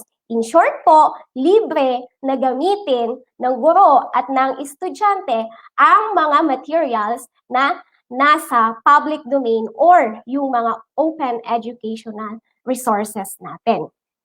So, the DepEd has its open educational resource materials or tools. So, meron po tayo DepEd OER, which focuses on the ICT-assisted teaching and ICT-assisted learning, whereas the creation of yung mga tinatawag po nating contextualized learning materials is made possible for us to deliver quality, accessible, relevant, and liberating education for all. So every Saturday po this March, may series po training na ginagawa ang EdTech unit regarding basic OER. And dito po, nadi-discuss yung ibang DepEd OER tools na pwedeng gamitin ni teacher. And these tools include, meron po tayong Kiwix. And this Kiwix is an offline version of Wikipedia 2016, which is hindi po siya pwedeng i-edit. Another, meron din po tayo nung Kulibre. This Kulibre, it is a Python-enabled software na kung saan it houses numerous OER materials. And ang maganda po dito, we can use this offline. So, pwedeng-pwede po siya sa remote places. Okay. Pangatlo na tool ng OER sa ating bansa, we are using the Moodle. So, the learning management system, which allows us to evaluate or assess both teachers and learners offline. Kasi LMS po ang ginagamit natin sa ating training to assess our participants. Pang-apat po, we also have the Course Lab 2.4.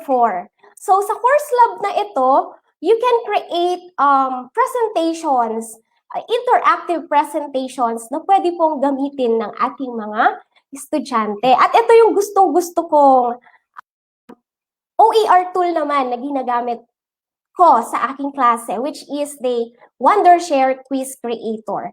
It is a quizzing application wherein you can make your quizzes interactive. Yung simpleng multiple choice, magiging interactive po siya kapag nilagay natin siya sa Wondershare Quiz Creator. So if you want to learn this OER materials na ginagamit po ng DepEd, manood po kayo every Saturday this March. May series po ginagawa na basic OER training. Okay po? So, we have now the Open Educational Resource Readiness Review Criteria. So, ito yung mga kailangan isaalang-alang ng isang guro pag siya ay magsusulat ng SLM at ang target niya ay i-convert ito into ebook. First, it is the degree of alignment to MELC I know every one of us, familiar tayo sa most essential learning competencies na tinatawag natin. And may dalawang standards tayo na dapat pakatandaan pagdating sa MELC. Of course, the content and the performance standard. Okay. For the second criteria, we have the nature of license. So yung mga naunang nag-speak po sa akin, dun kanina sa video editing, na-discuss nila ang copyright issues, which is very important pag tayo ay nagsusulat ng ating SLM. So we will be discussing this mamaya po. Mas palalawakin natin yung kaalaman natin regarding this nature of license. Okay, for the third one, we have the quality of explanation of the subject matter. Pang-apat po, cultural relevance. It is very important for us na pag tayo ay nagsusulat ng ating SLMs or ng kahit anong lesson po natin, may integration po tayo ng culture. The fifth one, utility of materials designed to support teaching. Pang-anim po, the quality of assessment, which is kadi-discuss lang ni Sir Salvador. The quality of exercises. May assessment na, may exercises pa. So, if you can observe our SLMs, iba yung assessment natin sa mga exercises na pinapresent po natin sa ating mga materials. And lastly, the opportunities for deeper learning. So, dito po matatakan natin, tinatawag natin 4 C's. The collaboration, the critical thinking skills, the communication, and the creativity skills of our learners. Okay.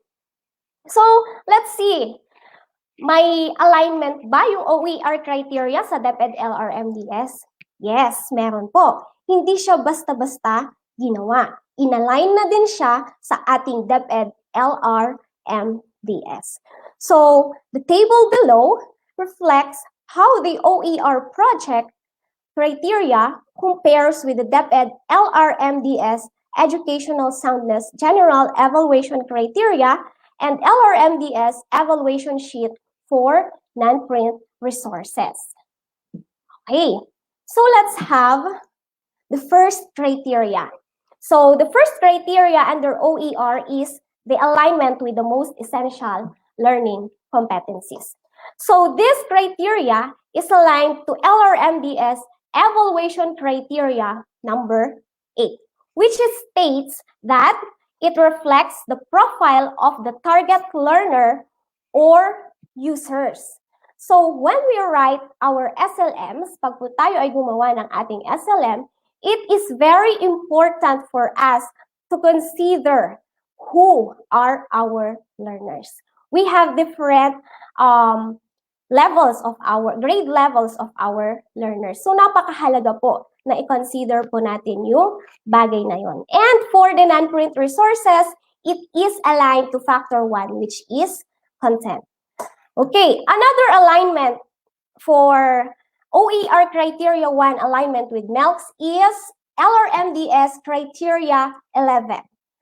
This criteria, sabi po niya, the target learners or users are clearly identified. So, kailangan alam mo ano yung academic level ng estudyante mo. Saan siya nabibilang? Nasa average ba siya? Okay, so yun po, kailangan alam natin. Another is, you must also know their technical skills. Saan magaling yung estudyante mo? Magaling ba siya sa pag-awit?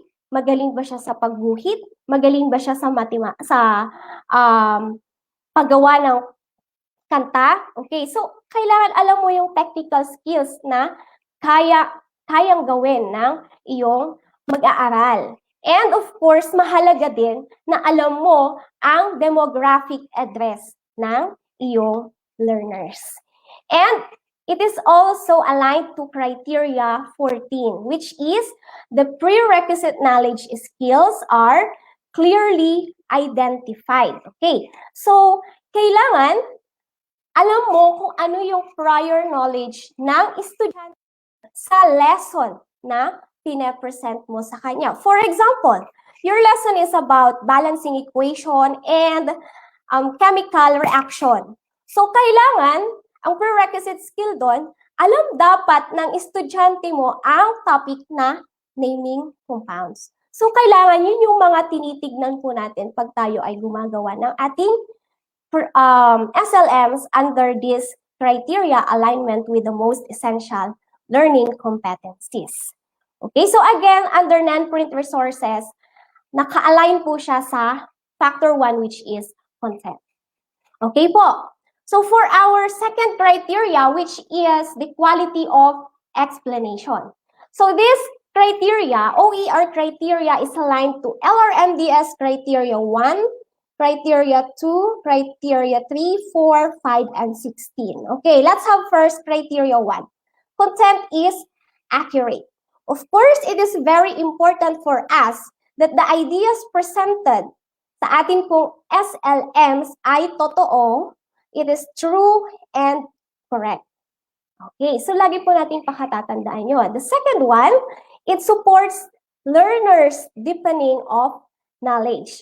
So, the explanation doon sa self-learning materials natin, it will broaden the understanding of our learners in a given topic. And for criteria 3, presents controversial issues with balance and fairness and in accordance with the DepEd curriculum policies. For example, you will present a social issue in your class, for example, the LGBT community. So in presenting that issue, always remember na dapat may equality sa both parties. So hindi po tayo dapat bias, and of course, aligned pa rin siya sa DepEd curriculum policies.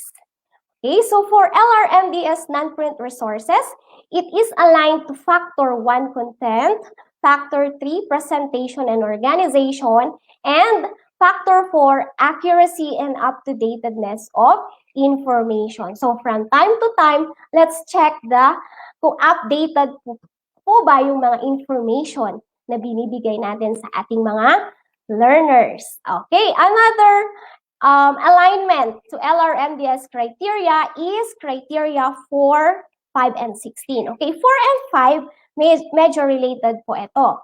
So for 4, uses language and symbols of the content domain. And for 5, correct and appropriate use of terms and expressions, symbols and notations, diagrammatic representation, and graphical representation. So what does this mean?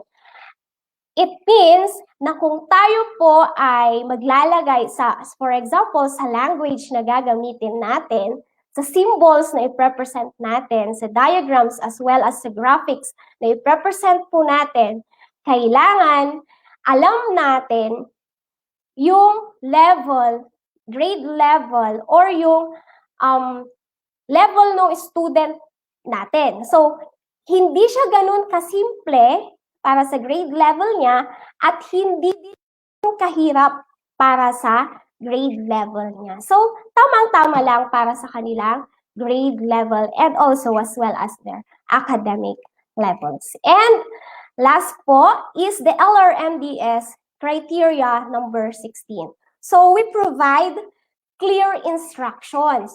So, of course, kailangan when we give instructions or directions to our learners, the purpose, the process, as well as the intended outcome, kailangan nadidiscuss po natin yun ng mabuti sa ating mga learners. So, same lang po siya sa non-print resources criteria. So, factor 1, 3, and factor 4.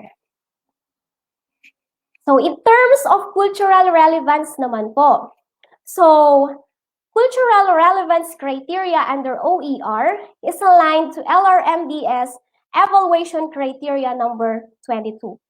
So it says there, equivalent or alternative access to information is available for learners with diverse needs. So sa isang klase po, alam natin yan, diverse po ang ating mga learners. Magkakaiba po yan. So first, identical content or activity is presented in different modalities. For example, you present the same activities but using diverse modes or iba't ibang modes. Halimbawa, sa isang activity, you will use the paper and pen.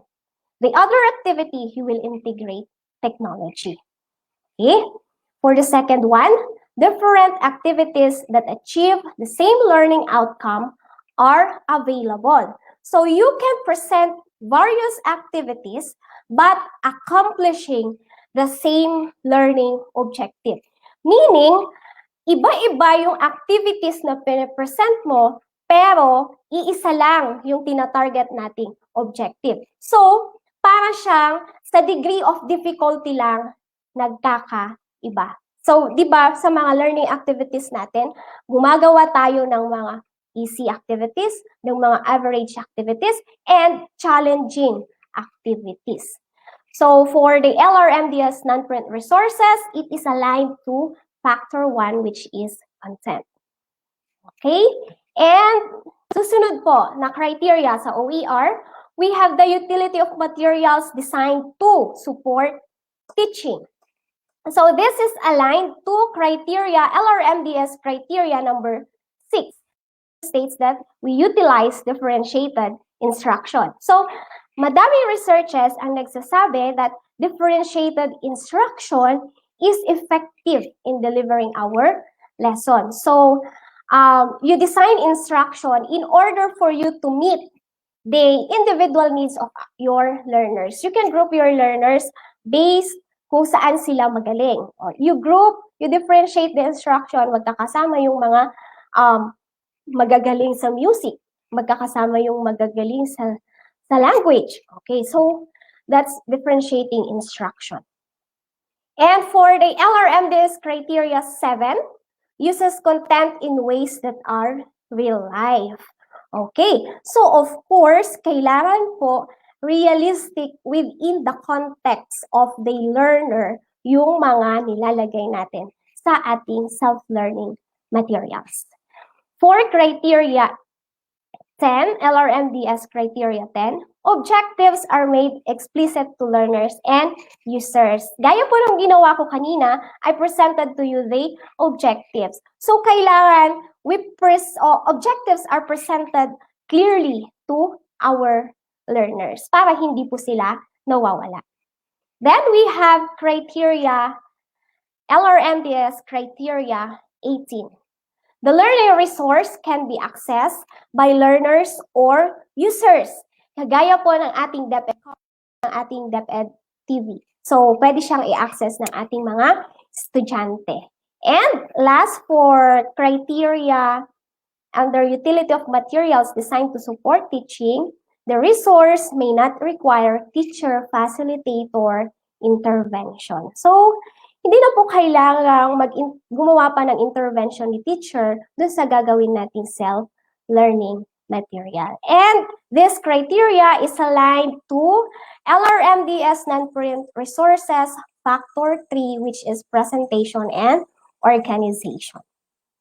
Next, for our quality of assessment criteria under OER, so, eto na po yung sinabi ni Sir Salvador kanina. So, LRMDS evaluation criteria is aligned to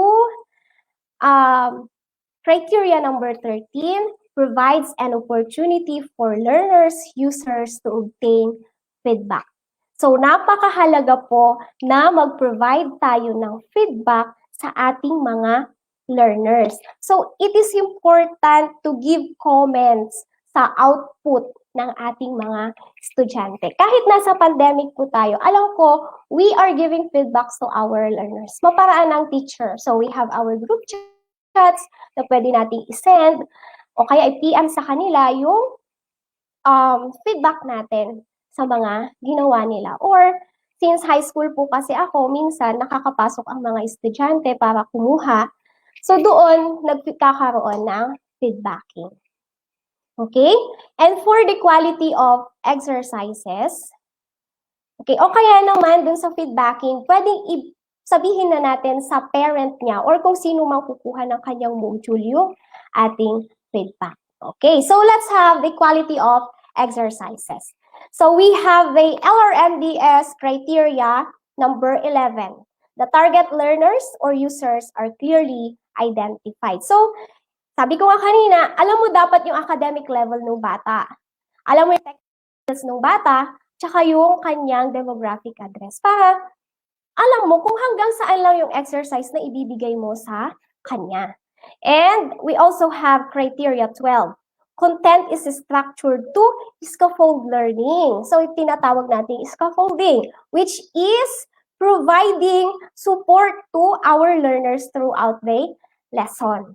So, magbibigay tayo ng support sa ating mga learners sa lessons na pinapresent po natin sa kanila. And for criteria 17, learning and information design is intuitive. For example po, may binigay tayong exercise. So, the user knows what to do and how to do it. So, mahalaga po yun. Kailangan alam niya kung anong gagawin niya at kung paano ang gagawin niya sa binigay mo exercises. So, kailangan maging clear tayo sa pagbibigay ng instruction sa ating pong mga learners. Okay, and for the last two criteria, the nature of license and the opportunities for deeper learning. So kung papansinin po ninyo, wala siyang alignment sa ating DepEd LRMDS criteria. But this doesn't mean na hindi po kailangan i-consider ang criteria na ito. So we need to consider this criteria para pumasa po tayo sa evaluation at ma-convert natin yung ating SLMs into ebook. Okay po. So, let's now have the rubrics for the OER readiness review criteria.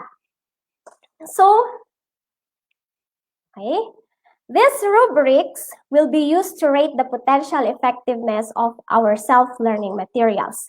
Each rubric should be scored independently of the others using the following 5 scores that describe the levels of potential quality, usefulness, or alignment to standards. So, meron po tayong 5 rate na pwedeng makuha pag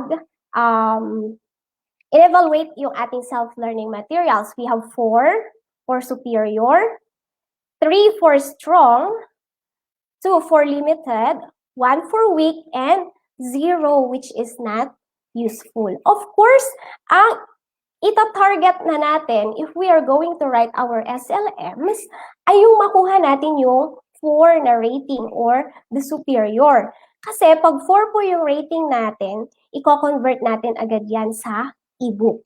So pag strong naman, may medyo konti lang nababaguhin.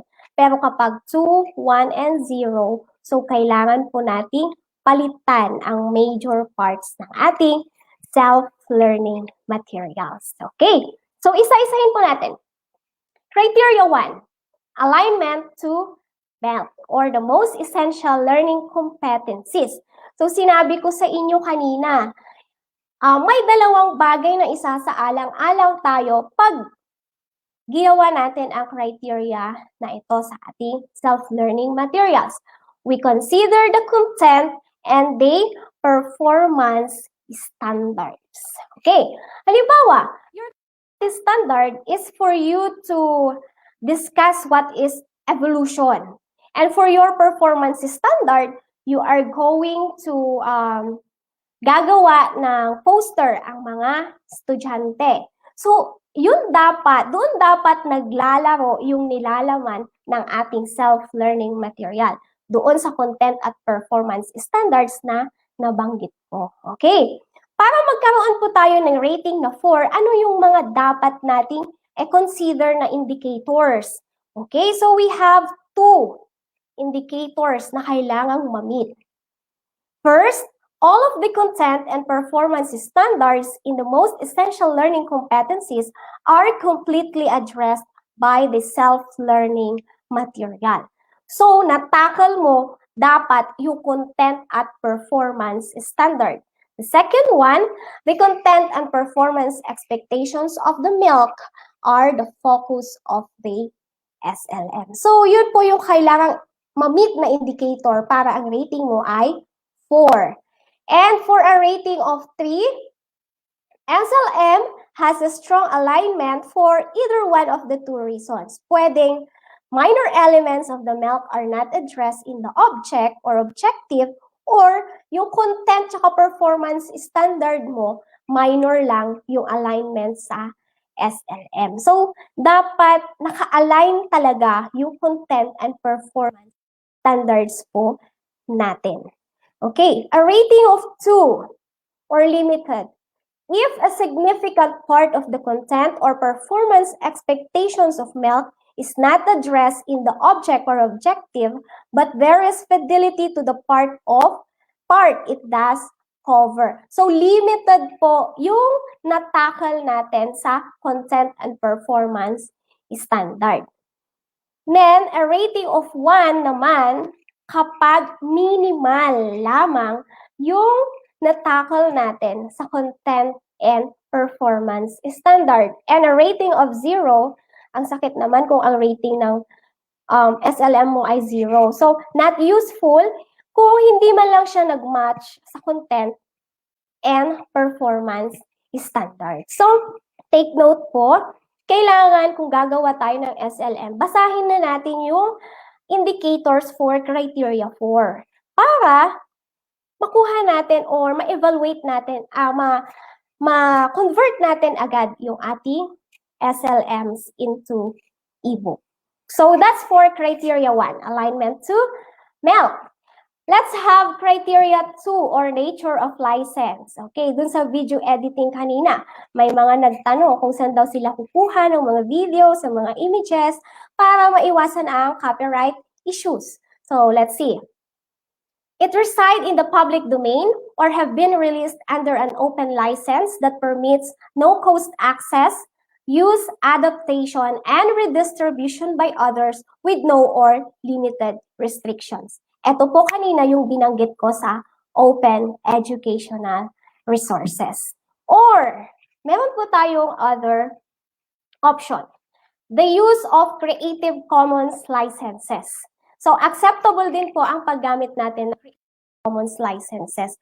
So, kung kailangan po natin ng images sa Google, hindi tayo basta-basta kumukuha ng images doon. Hanapin po natin yung mga nasa Creative Commons licenses para maiwasan natin ang copyright issue. Okay? So, ngayon, kung wala doon yung image na gusto mo, okay, maparaan tayo, maghanap ka ng kaibigan na magaling mag-illustrate. Kasi, nung nag-convert po ako ng ebook, nag-survive ako sa mga kaibigan kasi tinulungan po nila ako sa illustration. So, may mga kaibigan akong nag-i-illustrate for my ebook or sa aking SLMs. Ngayon, kung sa video naman, pwede po tayong kumuha sa YouTube, pero dapat nasa audio library yung mga gagamitin po natin para wala ulit copyright issues. Ngayon, kung wala din yung mga audio or videos na gusto natin, pwede naman tayong mag-video ulit. Pwedeng i-video mo yung sarili mo, maghanap ka ng pwede mong i-video, pero kung estudyante yan, kailangan pa rin ng parent consent kung mag-video ka ng estudyante. Okay. So, ano ba yung mga dapat isaalang-alang para yung ating rating ay maging 4 under nature of license, para maging superior. So, kailangan nasa public domain. So, pag sinabi nating public domain, the creative materials are not protected by intellectual property laws, kagaya ng copyright, ng trademark, or ng patent laws na tinatawag po natin. The public owns the materials, kagaya po ng Creative Commons. Okay, the public owns the materials. Kasi pag sinabi po natin Creative Commons, it allows educators to freely and legally share their work. So yun po kapag nasa Creative Commons licenses tayo. So the public owns these works, hindi po siya pag-aari ng individual author or na kahit sino mang artist. So pag nasa public domain siya, anyone can use a public domain work without obtaining permission doon sa may-ari. But take note, we cannot own the material. Okay po? So kahit hindi tayo mag-ask ng permission as long as we do not own the material. Next, strong or 3, Creative Commons attribution. So it must give appropriate credit. Minsan, pag gumagawa tayo ng SLMs, di ba, naglalagay tayo ng photo credits to. Tapos, you insert the link. And, you also indicate kung mga may binago ka, di ba? Modified from.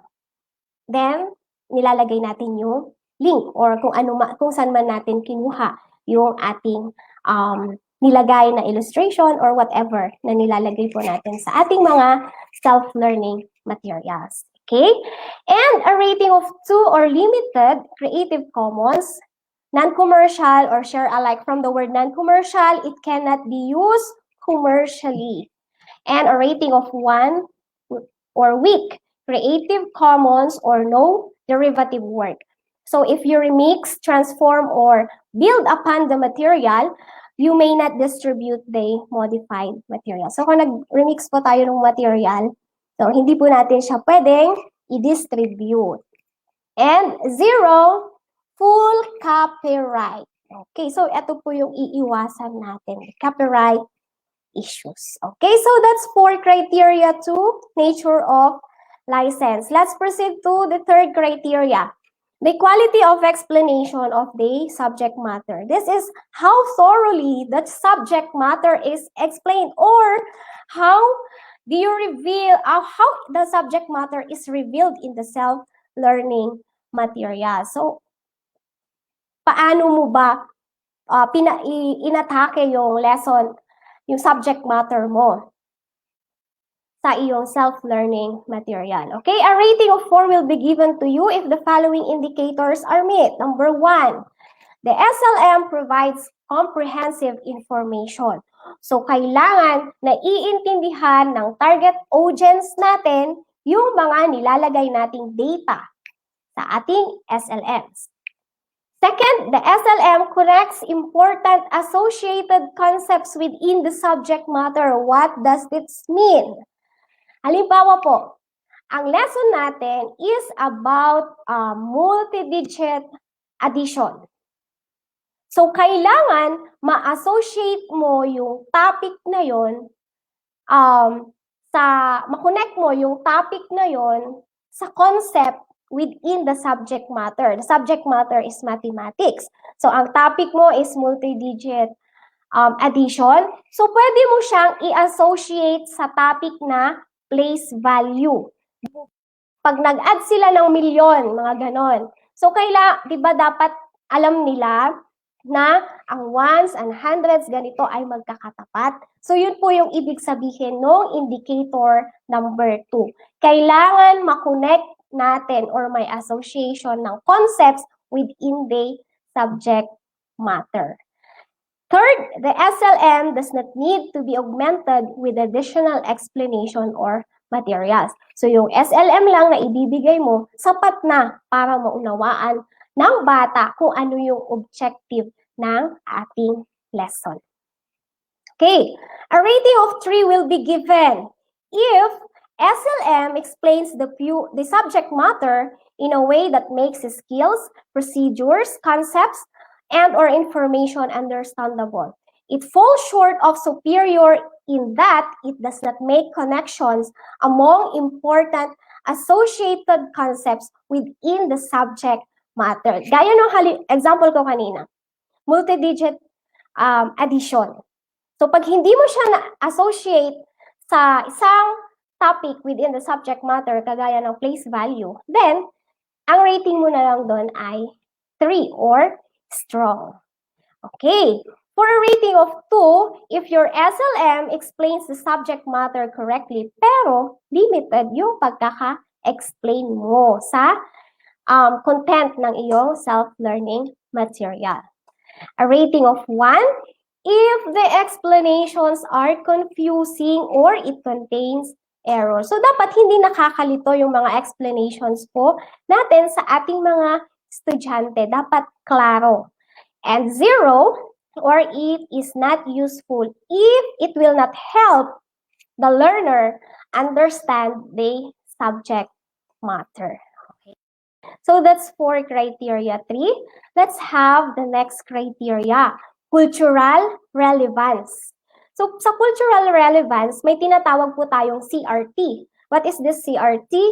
The culturally relevant teaching, which means a pedagogy that empowers the students intellectually, socially, emotionally, and politically by using cultural reference to impart knowledge, skills, and attitudes. Anong ibig sabihin pag sinabi nating cultural reference? So this pertains to you are going to, ito yung sinasabi natin, to know what they do not know. So for example, you will integrate religion, the culture of different religion sa ating bansa. So of course, hindi dahil, of course, we need to discuss the different cultures ng iba't ibang religion na meron tayo sa ating bansa. The culture of Muslims, Christians, whatever religion we have. So, i-discuss natin yon kasi there are students na hindi alam kung anong kultura ng isang religion. So, that's the time na pumapasok doon yung tinatawag nating to know what they do not know. But take note, my dear viewers, participants, kailangan na ma-maintain ang respeto ng mga estudyante sa culture ng bawat isa. So, ang ibig sabihin lang po nun, we are empowering our students to become, to maintain the integrity of the culture while they are academically succeeding. So ulitin ko po, we are empowering our students to maintain culture integrity while they are succeeding. Pag tayo po ay nag-i-integrate ng culture sa ating mga self-learning materials. And this CRT has 3 characteristics. Ano-ano po yung mga yon? The first one, it's validating and affirming. Sabi ko nga kanina, diverse ang learners natin. So, ibig sabihin, kanya-kanya ng culture yan. So, it's validating and affirming if it acknowledges that our learners have diverse cultures. Second, comprehensive. It is comprehensive if it uses cultural resources to teach the knowledge, the skills, the values, and attitudes of our learners. And it's multidimensional naman po if it applies multicultural theory to the classroom environment, the teaching methods, and evaluation. So that's for cultural relevance.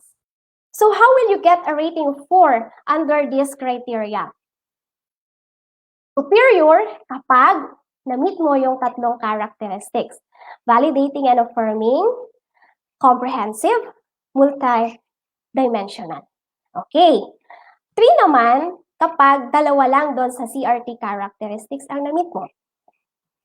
2, kapag iisa sa CRT characteristics. 1, kapag it appears to be designed to provide some of the CRT characteristics. So, may natakal ka paunti-unti sa CRT characteristics.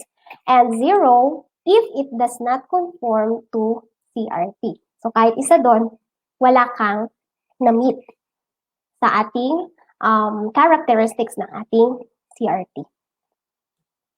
Okay po? So, let's have criteria 5. The utility of materials designed to support teaching. So, this is the potential utility of the SLM at the intended grade level for the majority of teachers. So, this is designed or dito po lumalabas or dito na ipapakita ni teacher paano niya plinano at paano niya i-represent yung kanyang subject matter. Di po ba nung face-to-face, meron tayong lesson planning na ginagawa, especially pag magkakaroon tayo ng classroom observation. So, may lesson planning tayo ginagawa. So, this is under criteria 5. How will I get a rating 4 or superior? So, you have 3 indicators. 1, provides materials that are comprehensive and easy to understand and use. Pangalawa po, it includes suggestions for ways to use the material with a variety of learners. And last indicator, all objects and all components are provided and function as intended and described. Okay, paano natin mamimit ito? For example, in your SLM, nakapresent po doon yung time frame. So, di ba nagpaplano po tayo? So, mahalaga na meron yung time. Sa lesson plan natin, di ba minsan nilalagay natin, for my review, I will allot 5 minutes. For my discussion, 20 minutes. For my assessment, 10 minutes. For the presentation of my learners, ganito. So, that's one of the pwede nating ilagay para magkaroon tayo ng rating na 4. The other one is for us to ilista po natin lahat ng mga materials na pwede po nating gamitin. Okay? So, kung kailangan nila ng paper, so ilista po natin. Kung lahat ng mga materials na kailangan nila ay dapat nakalista and kailangan may clear explanation po tayo. Okay? 3 naman ang rating if the SLM offers materials that are comprehensive and easy to understand and use but fall short of superior for either one of the 2 reasons. Pwedeng the objective includes suggestions for ways to use the materials with a variety of learners, or some of the core components are underdeveloped in the object. O kaya naman, hindi natin nailagay yung mga materials na kailangan ng ating mga learners, or wala tayong clear instruction na present sa ating mga estudyante. Okay po. For a rating of 2 or limited, an object is rated limited for the utility of materials designed to support teaching if it includes a useful approach for idea to teach an important topic but falls short of strong for either one of the 2 reasons. Yung una, nawawala yung mga mahahalagang elements ng ating discussion. Pangalawa, important elements do not function as they are intended to. And weak ang rating natin if our SLM is confusing or ang dami pong errors na makikita at ang planning or preparation po natin ay hindi po maayos o kaya hindi na present. And 0 or not useful, simply not useful po yung ating SLMs pag ganun. Okay, for criteria 6, assessment. Okay, quality of assessment, hindi nawawala yan kapag kahit sa face-to-face, may assessment po tayo ginagawa. So this is the property of the process of documenting and using empirical data, the knowledge, skill, attitudes, and beliefs to refine programs and improve student learning. So this part, ang assessment, it is designed for us to determine what the student know before, during, and of course, after the presentation of our SLMs. Diba? Meron po tayong pre-test, post-test, meron pa tayong mga formative assessments. Okay. Paano magkakaroon ng rating na 4? Medyo madami-dami ang indicators natin. 1. Assessment aligns clearly to the objectives. So, kailangan kung ano yung nasa content standard and performance standard natin, yun yung ina-assess po natin. For example, your objective is to discuss evolution and your performance task is pagawan sila ng poster, then dapat nasa assessment po natin yun. So pag dumating tayo sa assessment, go back to your objectives para alam po natin kung ano ang dapat nating i-assess and for us to know nakuha ko ba or na-target ko ba yung objectives ko? Kasi baka mamaya, hindi pala. Okay. The second one, nothing is assessed that is not included in objectives. So, sakto po lamang ang ating i-assess. Kung ano yung nasa objective natin, walang labis, walang kulang. Yan lang ang i-assess natin. Third one, the most important aspects of the expectations are targeted. 4. The assessment modes used in the object require the student to demonstrate proficiency in the intended concept or skill. Ang dami pong na-discuss kanina ng unang speaker bago po ako regarding assessment modes na pwede po nating gamitin. Pero take note, kailangan na mi-measure yung proficiency ng ating mga estudyante doon sa skill or concept na gusto po nating i-evaluate sa ating mga learners. So, pwede po tayong gumamit ng group work na assessment o kaya selected response na assessment or the long and short constructed response. So, yung mga yun po. Lastly, level of difficulty is a result of the complexity of the subject area, content, and performance expectations, and of the degree of cognitive demand. Okay, a rating of 3 will be given to you. Your SLM evaluates all the content and performance expectations, pero ang assessment mode na ginamit natin, it does not measure or evaluate the proficiency of the learners. So, kailangan naka-stick pa rin po tayo sa content and performance standards po natin. Okay? 2 or limited. SLM assesses some of the content or performance expectations, pero may mga tinanggal po tayo na kailangan ma-assess natin. Okay, so again, babalik at babalik po tayo sa content and performance standard natin or sa ating objectives pag tayo po ay mag-a-assess na. And 1, if the SLM assessments contain significant errors. A rating of 0 or not useful naman. 0 naman kung hindi maayos or hindi makakatulong yung ating assessment sa quality of sa ating SLMs. Okay. Ayan, criteria 7. The quality of exercises. Bakit ganun may assessment na may exercises pa? Of course. Di po ba kahit nasa face-to-face tayo, madami tayong exercises na pinapresent sa ating mga learners. The availability of these practices strengthen the specific skills and knowledge. So anong gamit ng ang daming exercises? The purpose of these exercises is for us to deepen the understanding of our learners sa subject matter. So kung papansinin po ninyo yung ating mga SLMs, yung ating modules, di ba? Ang dami pong nakapresent na exercise. Kasi ito ay para ma-practice nung bata yung skill na gusto nating maintindihan po niya. So yun po yun, kaya madaming exercises na nakapresent. So, a rating of 4 or superior if the object offers more exercises than the needed for the average student.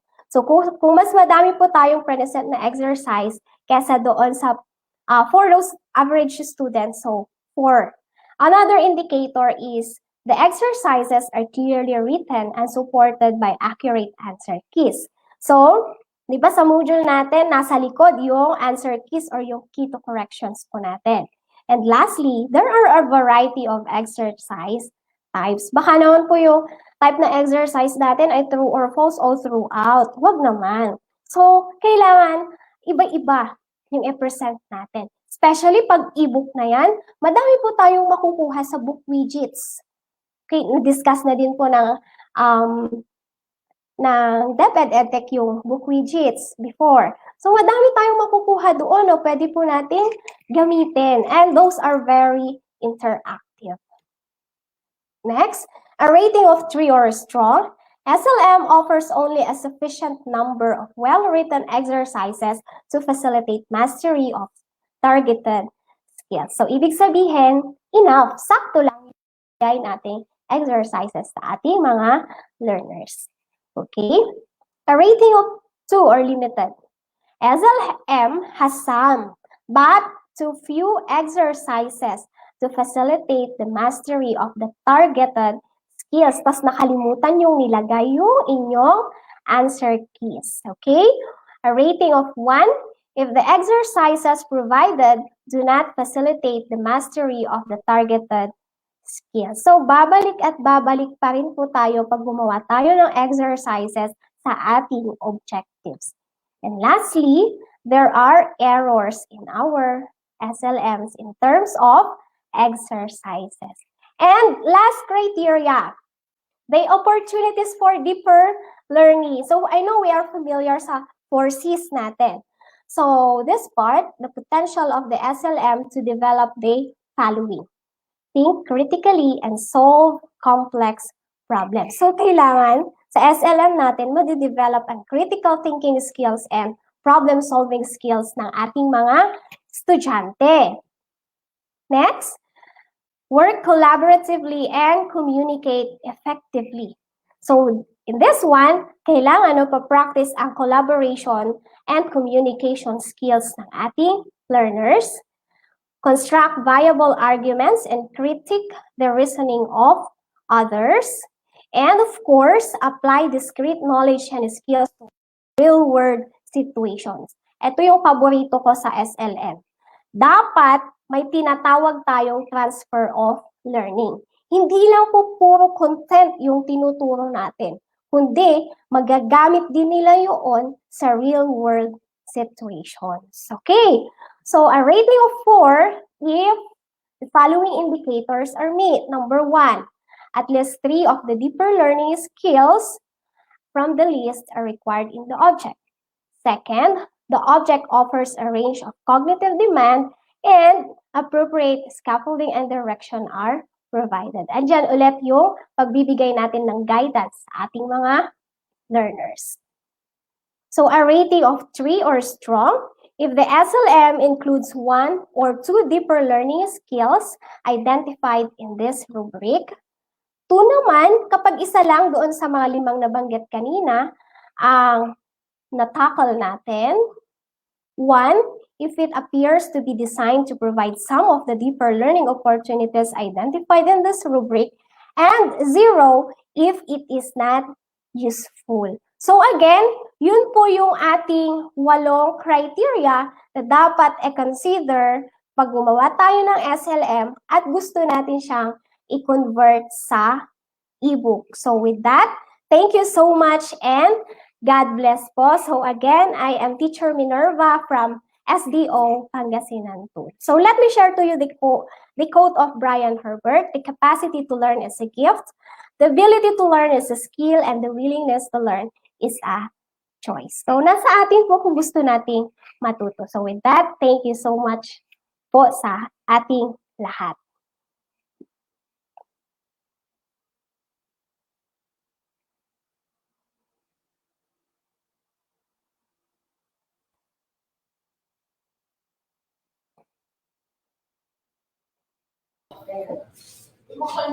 Yes, thank you very much, Ma'am Minerva Grace Obra Silvestre. No?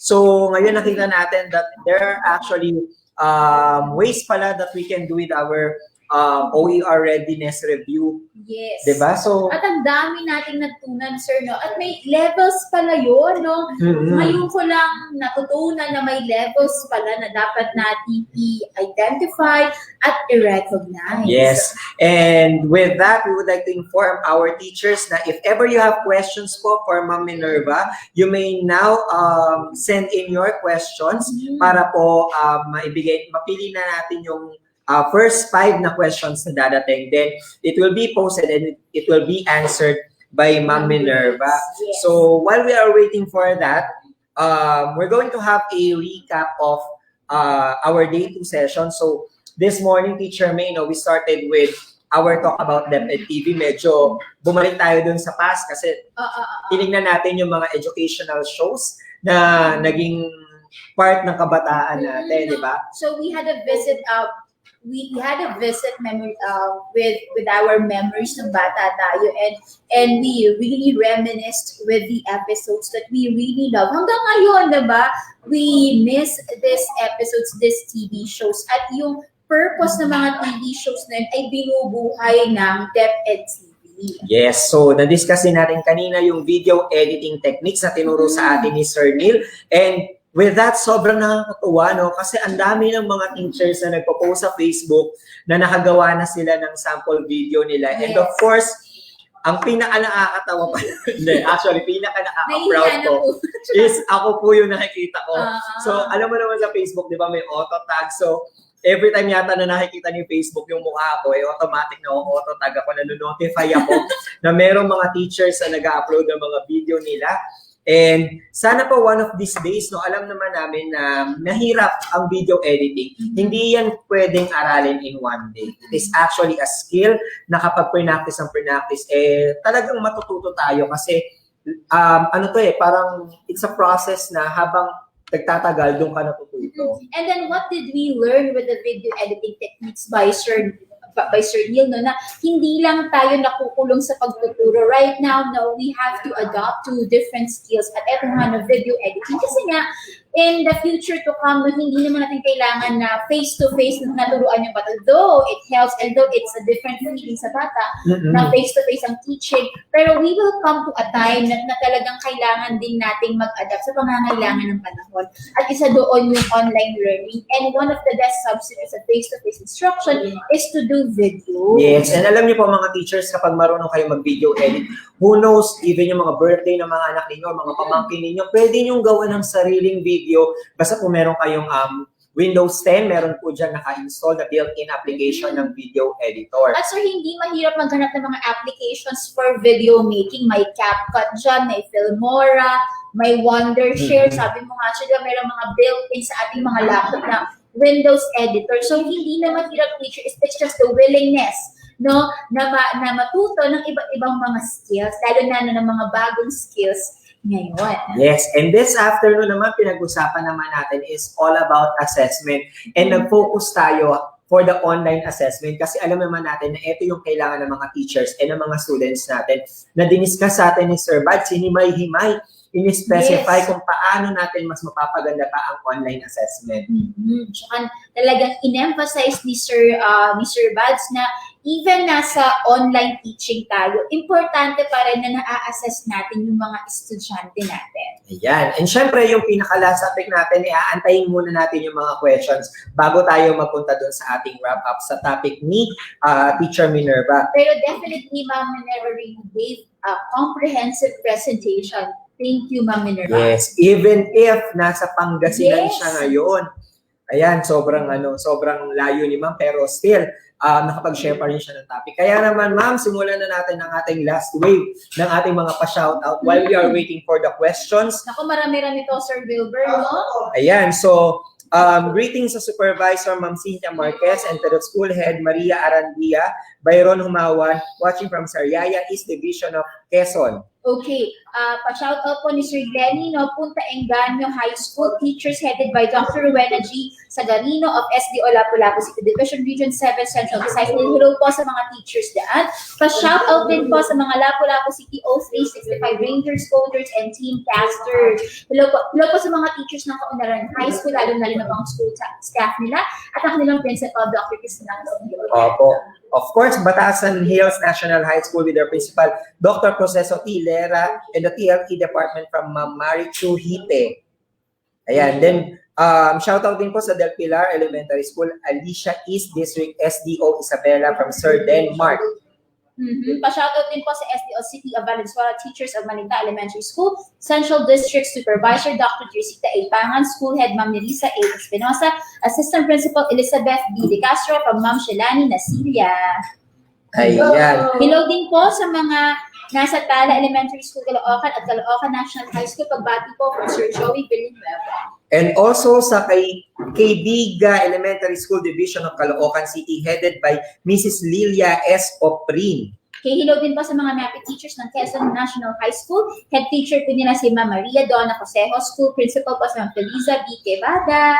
Ayan, from Sir Glenn Cacho Garce, watching from SDO1 Pangasinan. Greetings from teachers of Tondol Elementary School and especially to their PSDS Edwin A. Ampler and School Head Cesardo Ladia. Okay, shout out po sa SDO Bilbingan City SDS, Mrs. Edna Paula Agustin.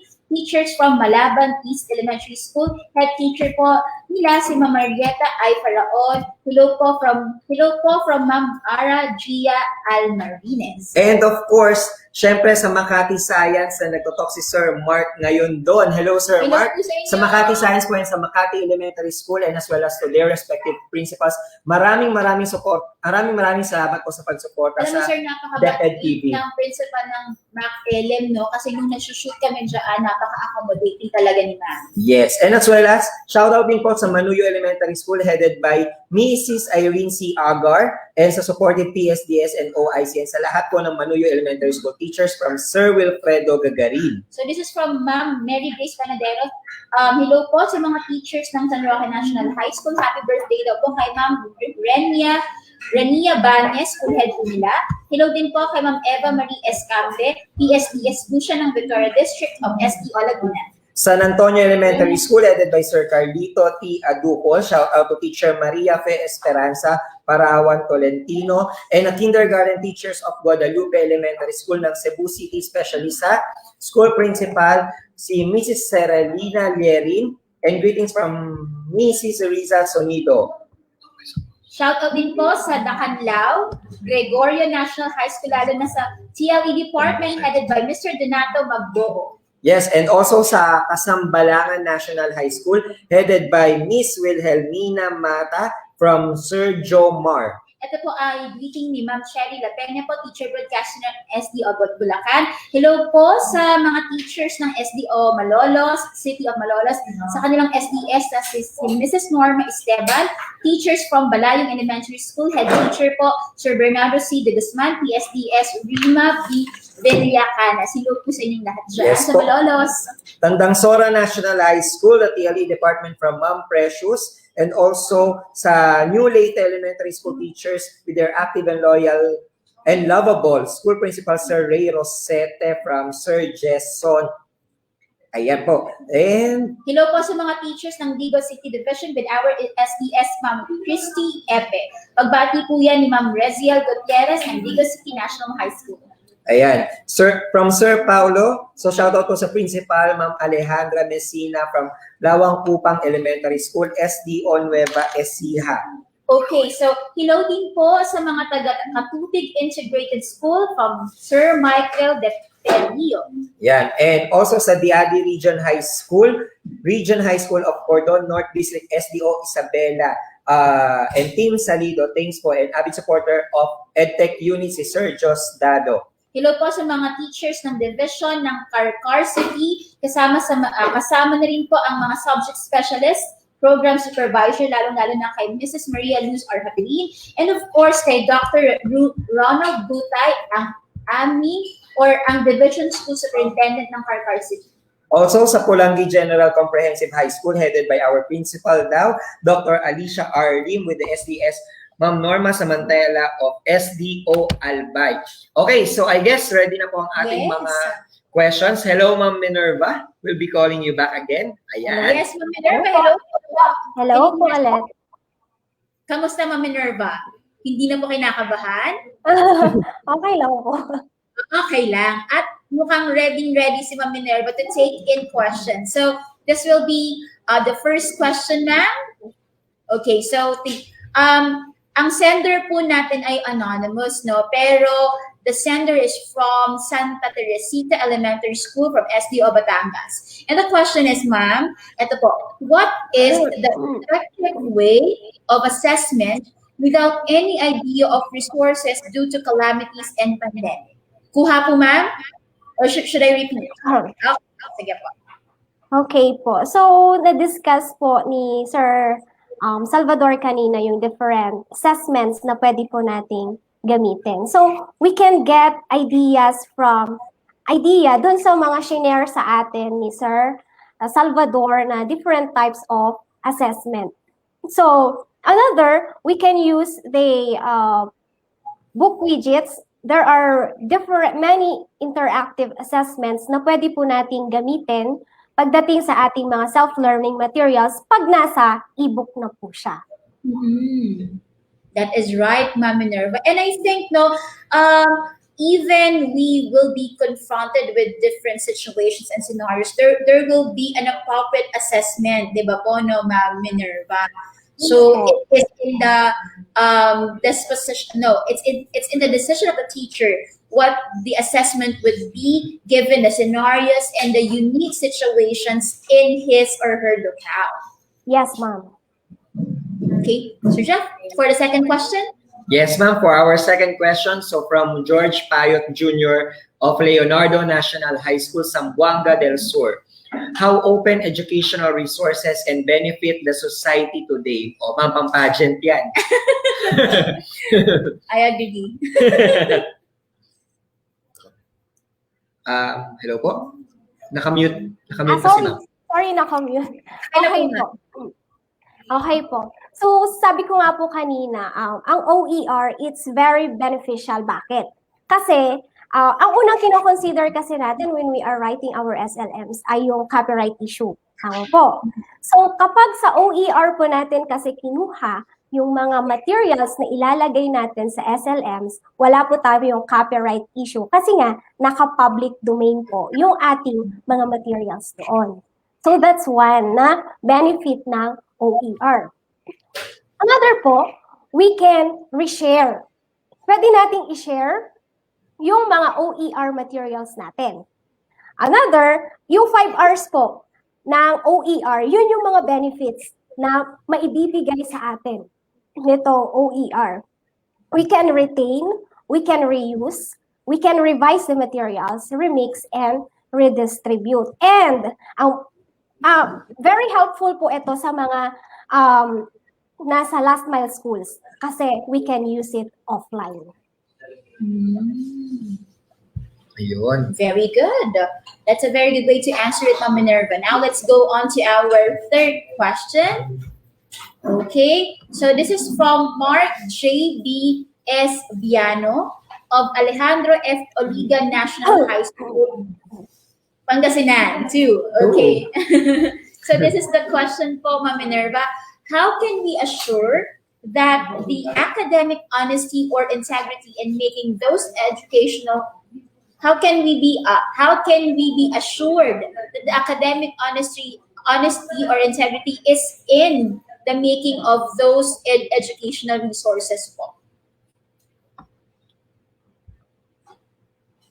So, paano po natin masisigurado na yung mga ginamit ay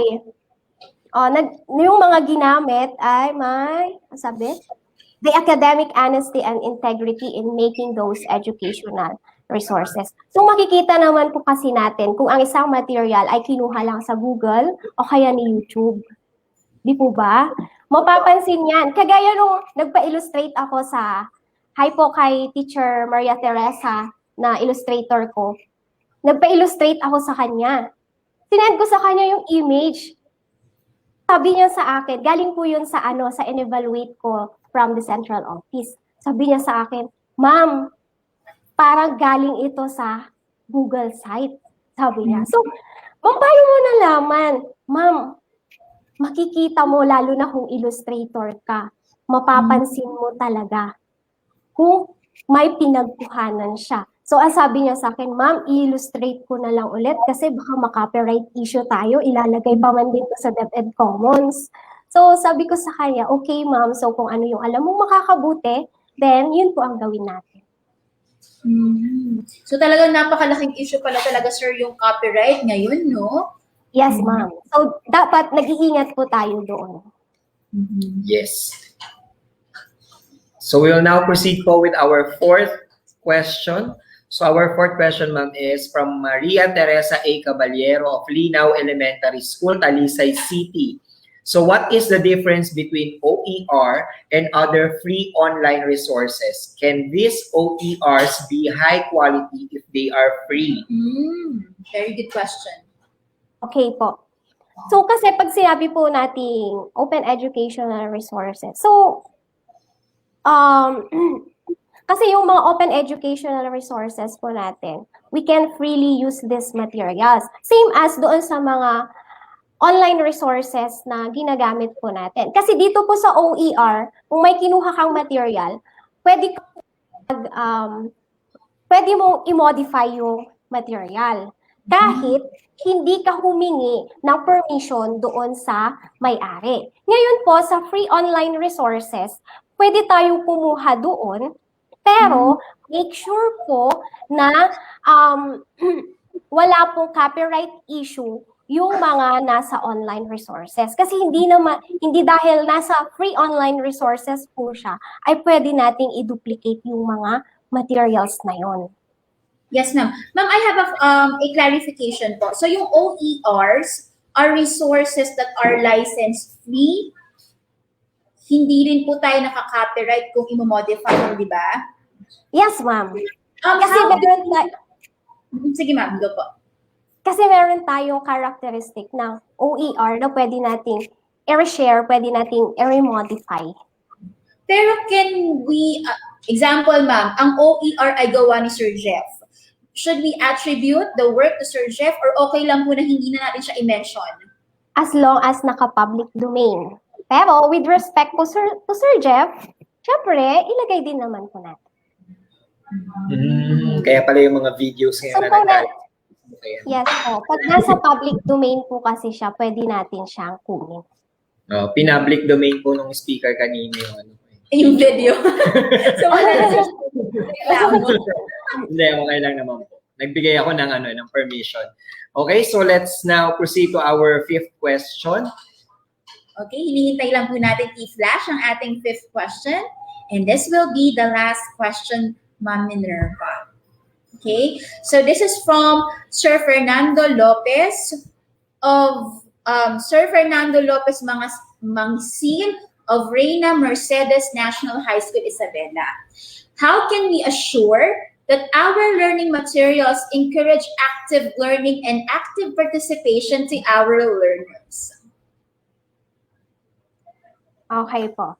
The integration of OER, kung tayo po ay nanonood every Saturday sa training ng basic OER, so yung pag-integrate po natin ng OER doon, makikita natin yung active engagement ng ating mga learners pag ginamit po natin yung mga software applications na yon.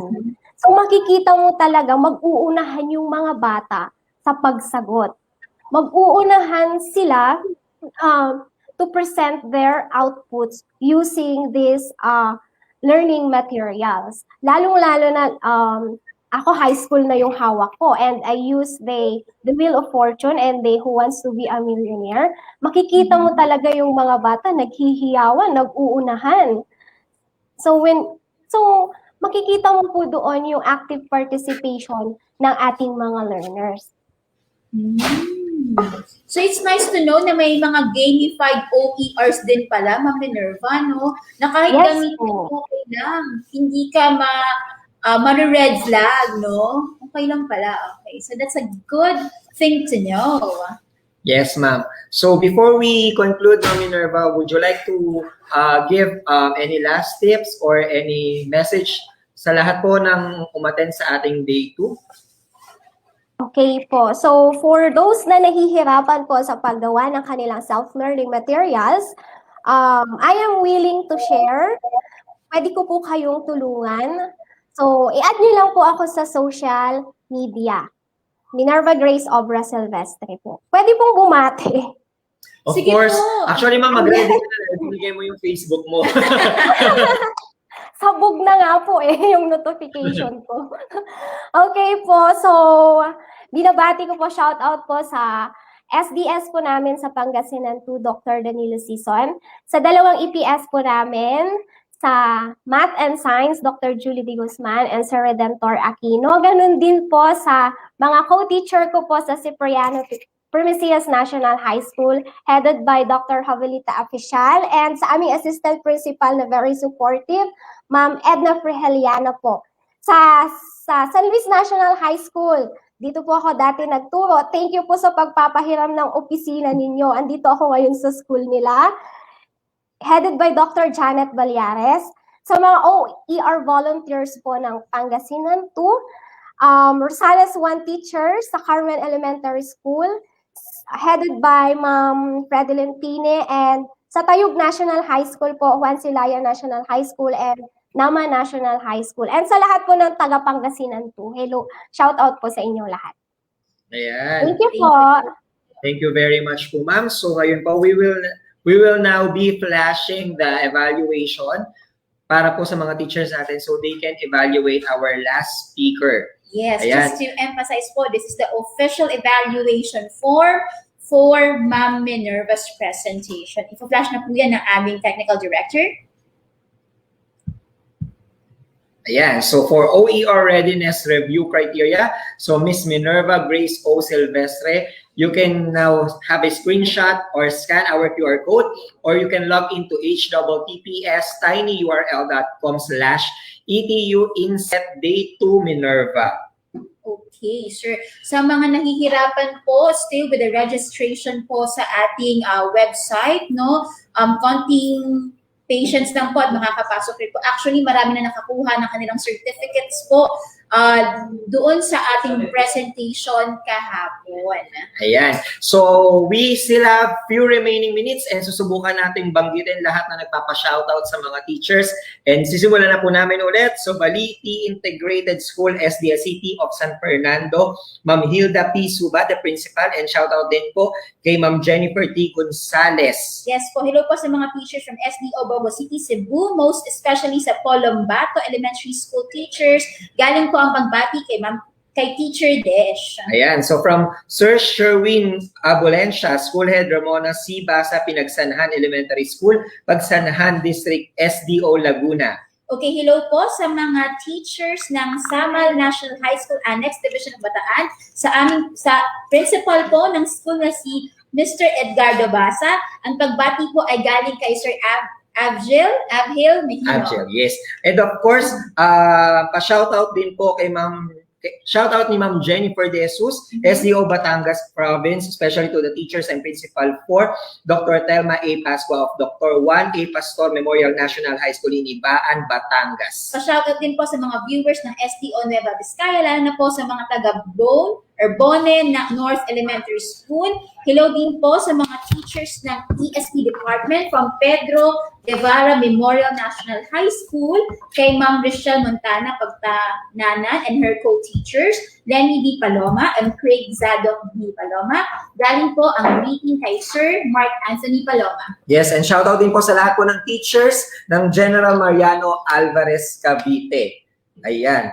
Then, shoutout din po sa San Jose del Monte National Trade School and Division of San Jose del Monte City.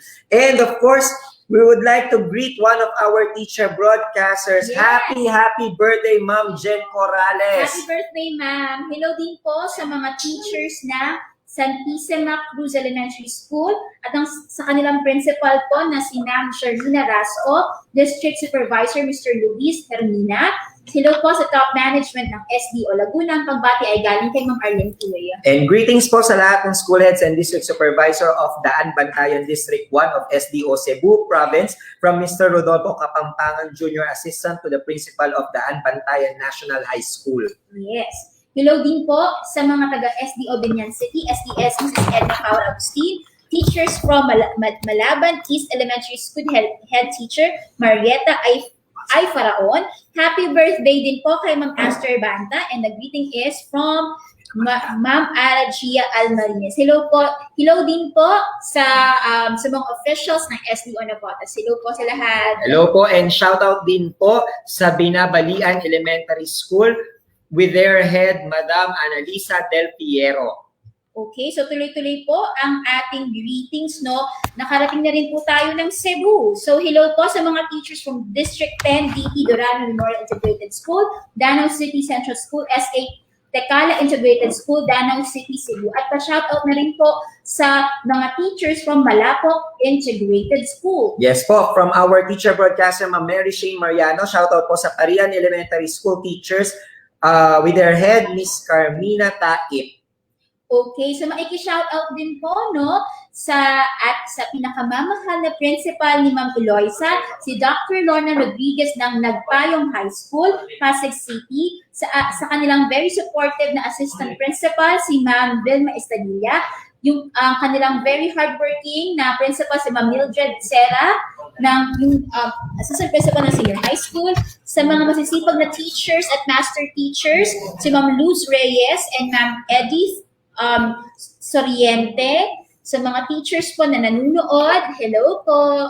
Yes, shoutout din po sa mga TLE ICT teachers ng ng Balawan Cluster SEO La Union from Rodel Mabanes, and shoutout din po sa grade 6 teachers ng Bolinao Integrated School na kasamahan po ni Sir John Wilbur. Okay, sa mga viewers po natin na teachers sa Bitoon National Vocational High School ng Dumanhog, Cebu Province, hello po sa inyong lahat dyan, teachers. Ayan, shoutout po sa Upper Malabog Elementary School staff of Daraga North District and to kindergarten teachers of Albay Division that are actively watching and participating sa ating INSET. Babalik po tayo sa Cebu. Hello po sa mga teachers ng Mabini Integrated School, Cebu City, at hello po sa kanilang principal, Ma'am Sheila de la Cruz.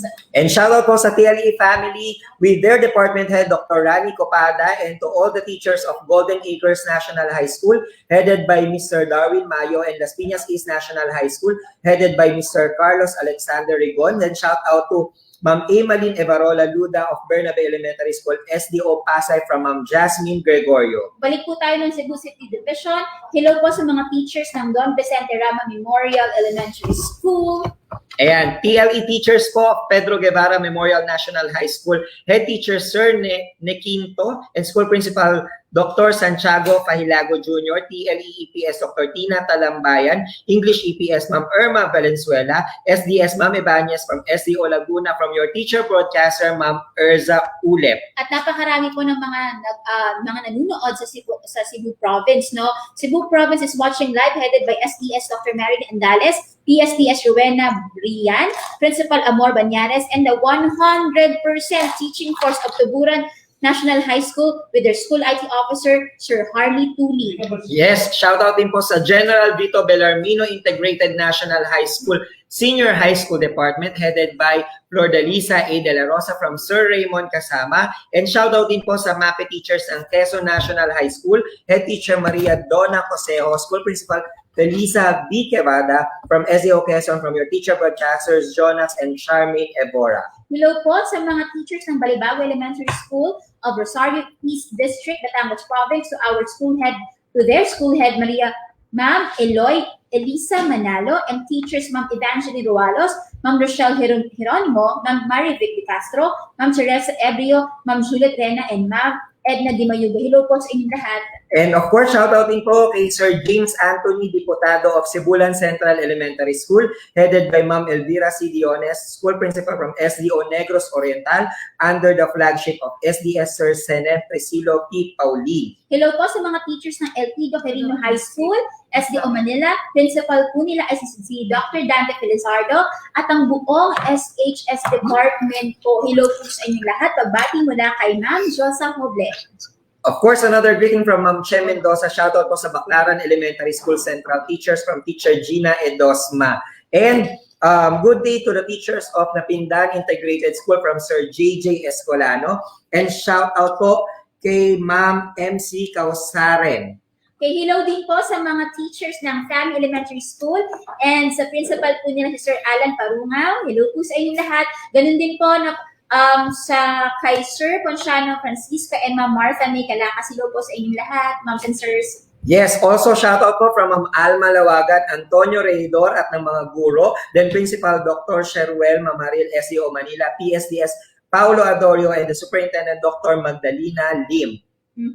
Ayan. Also, shoutout po from Ma'am Shalani, SDO City of Valenzuela, teachers of Malinta Elementary School, Central District Supervisor, Dr. Teresita A. Pangan, School Head Ma'am Nerissa A. Espinosa, Assistant Principal Elizabeth De Castro, from Ma'am Shalani Nasilia.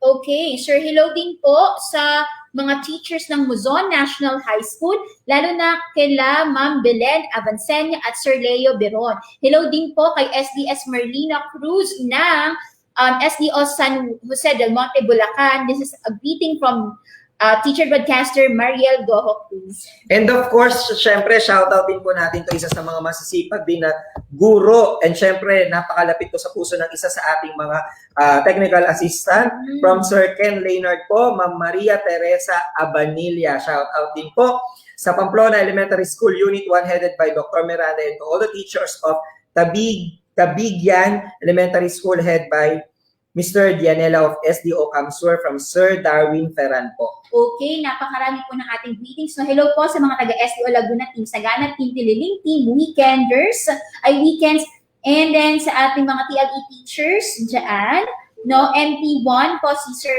Era or Ma'am Era Limonco. Salamat sa maisipag na guro ng San Pedro. Yes po, Ma'am Weng Bernese and Ma'am Weng de los Santos from Pamplona Elementary School Central of SDO Las Piñas from Ma'am Jobel. And also shoutout po sa mga teachers po na nasa Mindoro ngayon. Well, actually, mama kasi ako, yung sa side ng mother ko is from Santa Cruz Occidental, Mindoro. So, shoutout po sa lahat ng mga teachers dyan. And hopefully, one day, maka-visit po ulit ako dyan. Okay, so hello po ulit sa mga taga-STO Muntinlupa, SDS Dr. Dominico C. Edanan, Muntinlupa National High School Tunasan Annex, Principal Dr.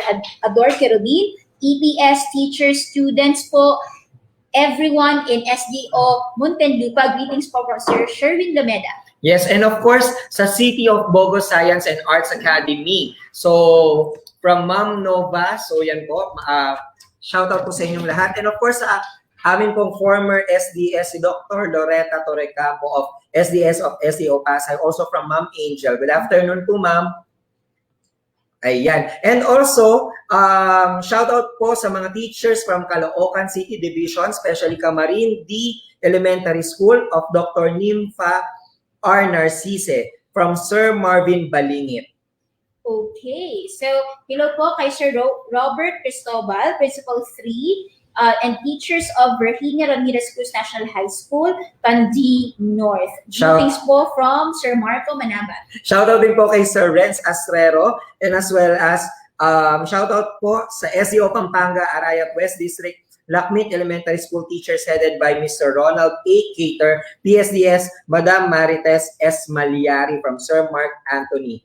Also, shoutout po sa Kambagahan National High School, Baig City Division from Sir Nestoni Piniero. Ayan. So, actually, a lot of shoutouts po are still coming, but still we have 2 minutes, or we have 1 minute left. Yes, sir. And to finalize this day, sir, what one word could you describe about the day that we have today po? Well, actually, for today, so naalala ko kahapon, I use the term innovation. I think it's about perseverance. Bakit po? Because nakita naman natin we started from the TV, tapos from the video editing. You know what, teachers, there is, if you have the perseverance to learn, then definitely you can definitely go a long way. Kasi alam naman natin that education is a process. So every now and then, pwedeng mag-improve, and as well as the only constant thing in this world is change. Kaya naman, we should learn how to embrace changes, most especially kung magbe-benefit po ang ating mga students. Yes po. And in relation to your answer, sir, my adjective for today is yung willingness, no? It's because all of the presentations po that, almost all the presentations that we have today is more on the new skills, no? And it's in the willingness of the teacher not to remain stagnant, to always welcome changes because they have to really adapt with the needs of the students. Ayan. And of course, syempre gusto rin naman po namin na you should spend time with your family. That is why we are now down to the last part of our virtual INSET. Again, I am Teacher Jeff and I am from Las Piñas National High School, SDO Las Piñas City. And again, I would like to remind that this virtual INSET is live on DepEd Philippines and on Educational Technology Unit channel on YouTube. I am Ma'am Maria Sevilla from Kauniran High School, SDO Navotas, one of your Masters of Ceremony and one of your EdTech specialists. Again, this is the second day of the virtual INSET brought to you by Educational Technology Unit. See you tomorrow. See you tomorrow. Keep safe.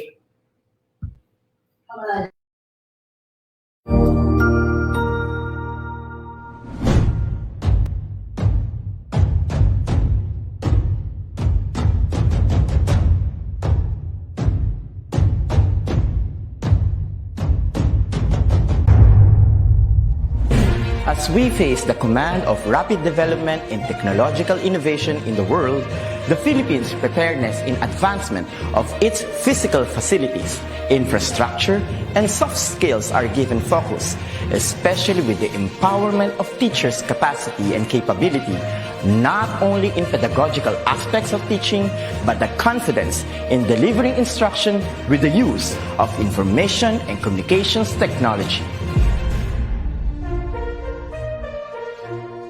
The Office of the Undersecretary for Administration, under the leadership of USEC Alain Delby Pasqua, established the Educational Technology Unit under the Information and Communications Technology Service. Its prime function is to empower and capacitate public school teachers and learners as required by the global demand of the fast-paced development in technology.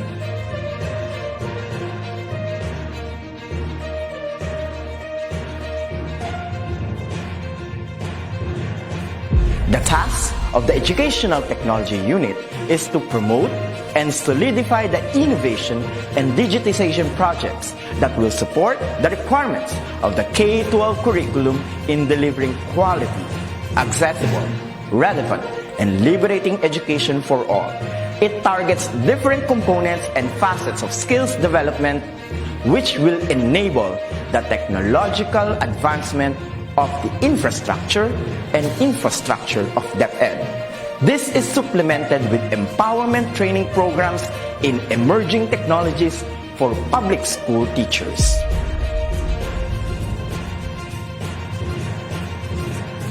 The programs of the EdTech unit target the emerging pedagogies focused on open educational resources, robotics and mechatronics, coding and programming, virtual reality and augmented reality in education, mobile application development, Internet of Things, and the productivity tools for learning, which includes Microsoft Office 365, Google Apps for Education, and the different Adobe software tools. In addition, the maneuver of in-house applications such as the DepEd Commons and the DepEd Learning Management System is under the flagship of the EdTech unit. The supervision of DepEd TV in ensuring world-class produced video lessons is another task of the office.